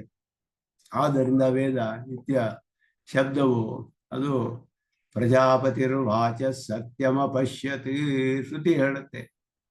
ಪ್ರಜಾಪತಿ ವಾಚ ಸತ್ಯಂ ಅಪಶ್ಯತಿ. ವಾಚ ಸತ್ಯಂ ಅಂದ್ರೆ ವಾಕಿನ ಸತ್ಯತೆ ಅಂದ್ರೆ ಏನು ಅಂದ್ರೆ ಫಲ ಅವಿನಾಭಾವ ಅಂತ ಅರ್ಥ. ವಾಕ್ ಅಂದ್ರೆ ಶ್ರುತಿ ವಾಕ್ಯಗಳಿಗೆ ಫಲ ಇಲ್ಲದೆ ಇರುವುದಿಲ್ಲ, ಫಲ ಬಂದೇ ಬರುತ್ತೆ. ವಿಧಿ ಅಲ್ಲಿ ಹೇಳಿರೋ ವಾಕ್ಯಗಳಿಗೆ ಅದಕ್ಕೆ ಅನುಗುಣವಾಗಿ ಯಾವ ಒಂದು ವೈಕಲ್ಯವಿಲ್ಲದೆ ಅನುಷ್ಠಾನ ಮಾಡಿದ್ರೆ ಫಲ ಬಂದೇ ಬರಬೇಕು. ಆದ್ದರಿಂದ ಅದು ವಾಚ ಸತ್ಯಮ ಪಶ್ಯತೆ ಅಂತ ಬರುತ್ತೆ, ಶ್ರುತಿಯೇ ಹೇಳುತ್ತೆ. ಆದ್ದರಿಂದ ಎಲ್ಲರಿಗೂ ಹಾಗೆಯೇ, ಒಬ್ಬೊಬ್ರಿಗೂ ಆಗ್ಬೋದು, ಒಬ್ರಿಗೆ ಆಗದೆ ಇರ್ಬೋದು ಅನ್ನೋ ಪ್ರಶ್ನೆಯೇ ಇಲ್ಲ ಇಲ್ಲಿ. ಸಯೇವ ಸುಪ್ತ ಏವತು ಉತ್ತಿಷ್ಠತಿ, ಸಯೇವತು ಅಂತ ಹೇಳಿದ್ರು ಸೂತ್ರದಲ್ಲಿ. ಅವನೇ ಎದ್ದೇಳ್ತಾನೆ. ಸೂತ್ರ ಎಷ್ಟು ಒಳ್ಳೆ ರಿಡ್ಲ್ ತರ ಇದೆ ಇಲ್ಲಿ. ಏನು ಅಂದ್ರೆ ಸಯೇವತು ಅಷ್ಟೇ ಅವ್ರು ಹೇಳಿದ್ದು. ಇದು ಯಾರ ವಿಷಯ, ಎಲ್ಲಿ ಹೇಳಿದೆ, ಯಾವುದು ವಿಷಯ ವಾಕ್ಯ, ಏನು ಇಲ್ಲಿ ಸುಷುಪ್ತಿ ಮರಣವೋ ಏನು ಗೊತ್ತಾಗೋದಿಲ್ಲ ಹಾಗಿದೆ. ಆದರೆ ಈ 9ನೇ ಖಂಡದ ವಿಷಯವಾಕ್ಯ, ಅಲ್ಲಿ 8, 9 ಖಂಡಗಳಲ್ಲಿ ಇಲ್ಲಿ ಹೇಳಿರುವುದೇ ವಿಷಯವಾಕ್ಯ. ಸಯೇವತು ಅವನೇ ಎದ್ದು ಬರ್ತಾನೆ. ಯಾಕೆ? ಕುತಃ ಕರ್ಮ ಅನುಸ್ಮೃತಿ ಶಬ್ದ ವಿಧಿಭ್ಯ. 4 ಹೇತುಗಳು ಹೇಳಿದ್ರು. ಮೊದಲನೆಯದು ಸುಪ್ತೇ ಪ್ರಾಕ್ ಕೃತಂ ಕರ್ಮ ತೇನೈವ ಭೋಕ್ತವ್ಯಂ. One cannot escape the consequences of one's action ಅಂತ ಹೇಳ್ತಾರೆ. One cannot escape the consequences of one's action. ಒಬ್ಬ ಮಾಡಿದ ಕರ್ಮದ ಫಲ ತಪ್ಪಿಸ್ಕೊಳಕ್ಕಾಗೋದಿಲ್ಲ. ಅವನ ಕರ್ಮ ಫಲ ಅವನೇ ಅನುಭವಿಸ್ಬೇಕು, ಇನ್ನೊಬ್ಬರು ಅನುಭವಿಸಕ್ಕಾಗೋದಿಲ್ಲ. ಅವರವ್ರು ಮಾಡಿದ ಕರ್ಮ ಅವರವರೇ ಅನುಭವಿಸ್ಬೇಕು. ಆದ್ದರಿಂದ ಸುಪ್ತೇ ಪ್ರಾಕ್ ಕೃತಂ ಕರ್ಮ ತೇನೈವ ಭೋಕ್ತವ್ಯಂ. ಬೇರೆ ಯಾರೋ ಎದ್ದು ಬಂದು ಅವನ ಅನುಭವಿಸಕ್ಕಾಗೋದಿಲ್ಲ. ಅನ್ಯಥಾ ಕೃತಹಾನಾದಿ ಪ್ರಸಂಗಾತ್. ಕೃತಹಾನ, ಆಮೇಲೆ ಅಕೃತ ಪ್ರಣಾಶ ಅಂತ ಅರ್ಥ. ಹೃತಹಾನ, ಅಕೃತ ಫಲಭೋಕ್ತೃತ್ವ. ಈ ಮಾಡದೇ ಇರೋದಕ್ಕೆ ಫಲ ಬರಬೇಕು, ಮಾಡಿರೋದು ಹೋಗ್ಬಿಡ್ಬೇಕು, ಹಾಗಾಗ್ಬಿಡುತ್ತೆ. ನಾವು ಮಾಡದೇ ಇರೋ ಕರ್ಮ ಫಲ ನಾವು ಬರ್ಬೇಕಾಗುತ್ತೆ, ನಾವು ಮಾಡಿರೋ ಕರ್ಮದ ಫಲ ಬರದೇ ಇರೋ ಹಾಗಾಗ್ಬಿಡುತ್ತೆ. ಆದ್ದರಿಂದ ಆ ರೀತಿ ಆಗೋದು ಶಾಸ್ತ್ರಕ್ಕೆ ವಿರೋಧ, ನಿಯಮಕ್ಕೂ ವಿರೋಧ. ಆದ್ದರಿಂದ ಯಾರ್ಯಾರು ಏನು ಕರ್ಮ ಮಾಡ್ತಾರೋ ಅವ್ರ ಕರ್ಮ ಅವರವರೇ ಅನುಭವಿಸ್ಬೇಕು. ಆದ್ದರಿಂದ ಸುಷುಪ್ತಿಯಲ್ಲಿ ಎದ್ದು ಬಂದು ಅನುಭವಿಸ್ತಾನೆ ಅವನು. ಅವನಾಗಿಯೇ ಎದ್ದು ಬರ್ತಾನೆ, ಅವನೇ ಬರ್ತಾನೆ, ಎದ್ದು ಬಂದು ಕರ್ಮವನ್ನು ಅನುಭವಿಸ್ತಾನೆ. ಎಲ್ಲರಿಗೂ ಇದು ಅನ್ವಯಿಸುತ್ತೆ. ವೈದಿಕ ಕರ್ಮ ಸಾಫಲ್ಯವು ಎಲ್ಲರಿಗೂ ಇದೆ, ಯಾರಿಗೂ ಇಲ್ಲ ಅಂತ ಹೇಳಕ್ಕಾಗೋದಿಲ್ಲ. ಯೋಹಂ ಸುಪ್ತಃ ಸೋಹಂ ಜಾಗರ್ಮಿ ಇತಿ ಅನುಸ್ಮೃತೆ. ಎರಡನೆಯ ಹೇತು ಅನುಸ್ಮೃತಿ ಅನ್ನೋದು, ರಿಮೆಂಬರೆನ್ಸ್ ಅಂತ. ಸ್ಮೃತಿ, ಮತ್ತೆ ಸ್ಮರಣೆ ಬರುತ್ತೆ. ಹಿಂದೆ ಯಾರಾಗಿತ್ತನೋ, ನಾನು ನಿನ್ನೆ ಈ ಕೆಲಸ ಮಾಡಿದ್ದೆ, ಇವತ್ತು ಮುಂದುವರಿಸ್ತಾ ಇದ್ದೀನಿ, ತಿಳಿಯುತ್ತೆ ಅವನಿಗೆ. ನಾನೇ ಎದ್ದು ಬರ್ತಾ ಇದ್ದೀನಿ, ಎಲ್ಲರಿಗೂ ತಿಳಿಯುತ್ತೆ. ಎಲ್ಲರೂ ಹೇಳ್ತಾರೆ ನಾನು ಚೆನ್ನಾಗಿ ನಿದ್ದೆ ಮಾಡಿದೆ ಅಂತ ಹೇಳಿದ್ರೆ, ಹಿಂದೆ ಎದ್ದವನು ನಾನು ತಾನೇ ಇವಾಗಲೂ ಎದ್ದು ಬಂದು ಹೇಳ್ತಾ ಇರೋದು ಏನಾಗಿದ್ದೀನಿ ಅಂತ. ಹಿಂದೆ ಮಾಡಿದ್ದೆಲ್ಲ ವಿಷಯಗಳು ಜ್ಞಾಪಕ ಬರುತ್ತೆ, ಎಲ್ಲ ಮುಂದುವರಿಸ್ತೀವಿ. ಆದ್ದರಿಂದ ಅನುಸ್ಮೃತಿ ಅನ್ನೋದು ರಿಮೆಂಬರೆನ್ಸು. ಅದು ಶಬ್ದ, ಮೂರನೇ ಹೇತು ಶಬ್ದ ಅನ್ನೋದು. ಶ್ರುತಿ ಹೇಳುತ್ತೆ ತೈಹವ್ಯಾಘ್ರೋವ ಸಿಂಹೋವಾಂ, ಇದರಿಂದಲೇ ಇಲ್ಲಿ ವಿಷಯವಾಕ್ಯ ಇದುವೆ. ವ್ಯಾಘ್ರವೋ ಸಿಂಹವೋ ಮಶಿಗವೋ ದಂಶವೋ ಏನಾಗಿದ್ರೋ ಅದೇ ಆಗ್ತಾರೆ ಎದ್ದು ಬಂದು, ಶ್ರುತಿ ಸ್ಪಷ್ಟವಾಗಿ ಹೇಳುತ್ತೆ. ನಾಲ್ಕನೆಯದು ವಿಧಿ ಅನ್ನೋದು. ವಿಧಿಭ್ಯ, ಸುಷುಪ್ತಿಯಲ್ಲಿ ಮೋಕ್ಷ ಬಂದ್ಬಿಟ್ರೆ 32 ಉಪಾಸನೆ ಯಾಕೆ ವಿಧಿಸ್ಬೇಕು ಶ್ರುತಿ? 32 ವಿಧವಾದ ಉಪಾಸನೆಗಳು ಹೇಳಿದೆ. ಎಷ್ಟು ಕಷ್ಟ ಸಾಧ್ಯವಾದ್ದು. ಕರ್ಮಯೋಗ ಮಾಡಬೇಕು, ಅದುವೇ ಬಹಳ ದೊಡ್ಡ ಕಷ್ಟ. ಜ್ಞಾನಯೋಗ, ಕರ್ಮಯೋಗ, ಭಕ್ತಿಯೋಗ ಇನ್ನೂ ಕಷ್ಟವಾದ ವಿಷಯ. ಇದನ್ನೆಲ್ಲ ಎಷ್ಟೋ ಕಾಲ ಮಾಡಿ, ಎಷ್ಟೋ ಜನ್ಮಗಳು ಮಾಡಬೇಕಾಗುತ್ತೆ. ಅಷ್ಟು ಜನ್ಮಗಳ ಕಾಲ ನಿರಂತರವಾಗಿ ಧ್ಯಾನ ಮಾಡಿ, ಯಾವ ವಿಚ್ಛೇದವೂ ಇಲ್ಲದೆ ನಿತ್ಯ ನೈಮಿತಿಕ ಕರ್ಮಗಳೆಲ್ಲ ಮಾಡಿಕೊಂಡು ಅಂಗಗಳೆಲ್ಲ ಪೂರ್ಣವಾಗಿ ಮಾಡಿ, ಇಷ್ಟೆಲ್ಲ ಮಾಡಿ ಸಾಧಿಸುವಂಥ ಮೋಕ್ಷ ಸುಷುಪ್ತಿಯಲ್ಲಿ ಎಲ್ಲರಿಗೂ ಏನು ಕೆಲಸ ಮಾಡದೆ ಬಂದುಬಿಟ್ರೆ ಎಲ್ಲ ವ್ಯರ್ಥವಾಗಿಬಿಡುತ್ತೆ ಶಾಸ್ತ್ರವೆಲ್ಲ. ಅಂದರೆ ವಿಧಿ, ವಿಧಿಭ್ಯ ವಿಧಿ, ಮೋಕ್ಷಾರ್ಥ ವಿಧಿ ವೈಯರ್ಥ್ಯ ಪ್ರಸಂಗಾಚಾನ ಸುಷುಪ್ತಿ ಮುಕ್ತಿ ತುಲ್ಯ. ಸುಷುಪ್ತಿ ಮೋಕ್ಷಕ್ಕೆ ತುಲ್ಯವಲ್ಲ. ಸುಷುಪ್ತಿಗೂ ಮೋಕ್ಷಕ್ಕೂ ಬಹಳ ವ್ಯತ್ಯಾಸವಿದೆ. ಪರಮಾತ್ಮನ್ನು ಸೇರ್ಬಿಟ್ರೆ ಮೋಕ್ಷ ಅಂತ ಅರ್ಥವಲ್ಲ. ಆದ್ದರಿಂದ ಇಲ್ಲಿ ಶಬ್ದ 4 ಹೇತುಗಳು ಅದ್ಭುತವಾಗಿ 4 ವಾಕ್ಯದಲ್ಲಿ ವಿವರಿಸ್ತಾರೆ ರಂಗರಾಮಾನುಜರು ಈ ಸೂತ್ರವನ್ನ. ಕರ್ಮ ಅನುಸ್ಮೃತಿ ಶಬ್ದ ವಿಧಿಭ್ಯ ಸಯೇವತು, ಅವನೇ ಅಂತ ಹೇಳ್ತಾನೆ ಸುಷುಪ್ತಿಯಲ್ಲಿ. ಕರ್ಮ ಅನ್ನೋದು ಅವನು ಮಾಡಿದ ಕರ್ಮದ ಫಲ ಅವನೇ ಅನುಭವಿಸ್ಬೇಕು, ಆದ್ದರಿಂದ ಅವನೇ ಹೇಳ್ಬೇಕು. ಅನುಸ್ಮೃತಿ, ನಾನೇ ಮಲಗಿದವನು, ನಾನೇ ಎತ್ತಿಳ್ತಾ ಇದ್ದೀನಿ ಅನ್ನೋದು ಎಲ್ಲರಿಗೂ ಜ್ಞಾಪಕ ಬರುತ್ತೆ, ಅದರಿಂದಲೂ ಅವನೇ ಮಲಗಿದಾನೆ. ಮತ್ತೆ ಶ್ರುತಿ ಹೇಳುತ್ತೆ ತೈಹವ್ಯಾಘ್ರೋವ ಸಿಂಹವ, ಯಾರ್ಯಾರು ಮಲಗಿದಾರೋ ಅವರಾಗಿ ಹೇಳ್ತಾರೆ ಅಂತ. ವಿಧಿ ಇದೆ, ಮೋಕ್ಷಕ್ಕೋಸ್ಕರ ಬೇಕಾದಷ್ಟು ವಿಧಿಗಳು ಹೇಳಲ್ಪಟ್ಟಿದೆ, ಉಪಾಸನೆಗಳೆಲ್ಲ. ಅದೆಲ್ಲವೂ ವ್ಯರ್ಥವಾಗಿಬಿಡುತ್ತೆ. ಸುಷುಪ್ತಿಯಲ್ಲಿಯೇ ಮೋಕ್ಷ ಬಂದುಬಿಟ್ರೆ ಆವಾಗ ಅದಕ್ಕೇನು ವಿಧಿ ಬೇಕಾಗಿಲ್ಲ. ಸುಷುಪ್ತಿಗೆ ಎಲ್ಲರೂ ತಹವಾಗಿಯೇ ಸುಸ್ತಾದ್ರೆ ವಿಧಿ ಸುಷುಪ್ತಿಗೆ ಹೋಗ್ಬಿಡ್ತಾರೆ. ತುಂಬ ಆಯಾಸವಾದರೆ ಮೋಕ್ಷ ಆಗ್ಬಿಡುತ್ತೆ, ಹಾಗಾಗ್ಬಿಡುತ್ತೆ. ವ್ಯರ್ಥವೆಲ್ಲ ಉಪಾಸನೆ ಹೇಳಿರುವ ಮೋಕ್ಷಾರ್ಥ ಹೇಳಿರುವ ವಿಧಿಗಳೆಲ್ಲ ವ್ಯರ್ಥವಾಗಿಬಿಡುತ್ತೆ. ಎಲ್ಲ ಕಾರಣಗಳಿಂದಲೂ ಯಾರು ಮಲಗಿದಾನೋ ಅವನೇ ಎದ್ದು ಬರ್ತಾನೆ ಸುಷುಪ್ತಿಯಲ್ಲಿ. ಅತಃ ಏವ ಪ್ರಜಾಪತಿ ವಿದ್ಯಾಯಾಮ್, ಪ್ರಜಾಪತಿ ವಿದ್ಯೆ ಚಾಂದೋಗ್ಯದಲ್ಲಿ ಬರುವುದು, ದಹರ ವಿದ್ಯೆಯಲ್ಲಿ ನಾಹ ಕಲ್ವಮಯವೇ ಸಂಪ್ರತ್ಯಾತ್ಮಾನಂ ಜಾನಾತಿ ಇತಿ ಅಜ್ಞತ್ವೇನ ಸುಪ್ತಿರ್ನಿಂದ್ಯತೆ. ಇಂದ್ರನಿಗೆ ಉಪದೇಶ ಮಾಡಿದಾಗ ಸುಷುಪ್ತಿಯಲ್ಲಿ ವಿಷಯವನ್ನು ಹೇಳಿ ಇದೇಪ ಆತ್ಮಸ್ವರೂಪ ತಿಳ್ಕೊ ಅಂತ ಹೇಳ್ದ. ಇಂದ್ರನು ಅಷ್ಟು ದೂರ ಹೋಗ್ಬಿಟ್ಟು ಮತ್ತೆ ಬರ್ತಾನೆ. ಸುಷುಪ್ತಿಯಲ್ಲಿ ಮೋಕ್ಷ, ನೀವು ಸುಷುಪ್ತಿಯ ಜೀವಾತ್ಮ ಸ್ವರೂಪ ಅಪಹಪಾತ್ಮತ್ವ ಎಲ್ಲ ಹೇಳಿದ್ರಲ್ಲ ನೀವು. ಸುಷುಪ್ತಿಯಲ್ಲಿ ನಮಗೆ ನಾನು ಯಾರು ಅಂತಾನೆ ತಿಳಿಯೋದಿಲ್ಲ, ಅದನ್ನು ಪಡೆದುಕೊಂಡು ಏನು ಪ್ರಯೋಜನ? ನಾಹಮತ್ರ ಭೋಗ್ಯಂ ಪಶ್ಯಾಮಿ ಖಲು ಅಯಂ ಏವಂ ಸಂಪ್ರತಿ ಆತ್ಮಾನಂ ನ ಜಾನಾತಿ. ನಾನು ಯಾರು ಅಂತಾನೆ ತಿಳಿದೇ ಇರುವಂತಹ ಮೋಕ್ಷ ಯಾರಿಗ್ ಬೇಕು? ಯಾರಿಗೂ ಬೇಡ, ಅದು ಮೋಕ್ಷವಲ್ಲ. ಅದು ಜೀವಾತ್ಮ ಸ್ವರೂಪ ನೀವು ಪೂರ್ಣವಾಗಿ ಹೇಳಲಿಲ್ಲ, ಸರಿಯಾಗಿ ನನಗೆ ಅರ್ಥವಾಗಿಲ್ಲ, ಸರಿಯಾಗಿ ತಿಳಿಸಿ ಅಂತ ಹೇಳ್ದ. ಆಮೇಲೆ ಮೋಕ್ಷದ ವಿಷಯ ಹೇಳ್ತಾರೋ. ಮನಸಾ ಏತಾನ್ ಕಾಮಾನ್ ಪಶ್ಯನ್ ಪ್ರಮತೆ. ಮನಸ ಅಂದ್ರೆ ಇಲ್ಲಿ ಧರ್ಮಭೂತ ಜ್ಞಾನದಿಂದ ಅಂತ ಅರ್ಥ. ಎಲ್ಲವನ್ನು ಅವನ ಜ್ಞಾನದಿಂದಲೇ ಅನುಭವಿಸಿಕೊಂಡು ಆನಂದವನ್ನ ರಮತೆ, ಸಂತೋಷವಾಗಿರ್ತಾನೆ, ಆನಂದ ಅನುಭವ ಮಾಡ್ತಾನೆ ಅಂತ. ಮುಕ್ತಿ ತದ್ವಿಲಕ್ಷಣತೆಯ ಪ್ರತಿಪಾದ್ಯತೆ. ಸುಷುಪ್ತಿಗೆ ವಿಲಕ್ಷಣವಾಗಿ ಹೇಳಲ್ಪಟ್ಟಿದೆ. ಅತಃ ನ ಸುಷುಪ್ತಿ ಮುಕ್ತಿ ರೀತಿ ಸಯೇವ ಉತ್ತಿಷ್ಠತಿ ಇತಿ ಸ್ಥಿತಂ. ಇದು ಈ ಬ್ರಹ್ಮಸೂತ್ರದ ವಿಷಯವನ್ನ ಸ್ಪಷ್ಟಪಡಿಸ್ತಾರೆ. ಸುಷುಪ್ತಿಯಲ್ಲಿ ಅವನೇ ಹೇಳ್ತಾನೆ. ಮುಂದೆ 11ನೇ ಖಂಡ ಮುಂದೆ ಆರಂಭತೆ. ಅದು ಕೂಡ ಇನ್ನು ಮರಣದ ವಿಷಯದಲ್ಲಿ ಹೇಳಿದ್ರಲ್ಲ, ಪ್ರಶ್ನೆ ಬಂತಲ್ಲ, ಮರಣವಾದ ಮೇಲೆ ಯಾಕೆ ತಿಳಿಬಾರ್ದು, ಅದನ್ನ ಮುಂದೆ ಪರಿಹಾರ ಮಾಡ್ತಾರೆ 11ನೇ ಖಂಡದಲ್ಲಿ. ಅದನ್ನ ಮುಂದುವರಿಸೋಣ ಅಂತ ಹೇಳಿ ನಮಸ್ಕಾರಗಳನ್ನು ತಿಳಿಸಿ ನಿಲ್ಲಿಸ್ಕೊಳ್ತೇನೆ. ಮಾಪ್ಯಾಯಂತು ಮಮಾಂಗಾನಿ ವಾಕ್ ಪ್ರಾಣಶ್ಚಕ್ಷುಶ್ರೋತ್ರಮಥೋ ಬಲಮಿಂದ್ರಿಯಾಣಿ ಚ ಸರ್ವಾಣಿ ಸರ್ವಂ ಬ್ರಹ್ಮೋಪನಿಷದಂ ಮಾಹಂ ಬ್ರಹ್ಮ ನಿರಾಕುರ್ಯಾಂ ಮಾ ಬ್ರಹ್ಮ ನಿರಾಕರೋತ್ ನಿರಾಕರಣಮಸ್ತು ನಿರಾಕರಣಂ ಮೇಸ್ತು ತದಾತ್ಮನಿ ನಿರತೆ ಉಪನಿಷತ್ಸು ಧರ್ಮಾಃ ತೇ ಮಯಿ ಸಂತು ಶಾಂತಿ ಶಾಂತಿ ಶಾಂತಿ. ಶ್ರೀ ರಾಮಾನುಜಾಯ ನಮಃ.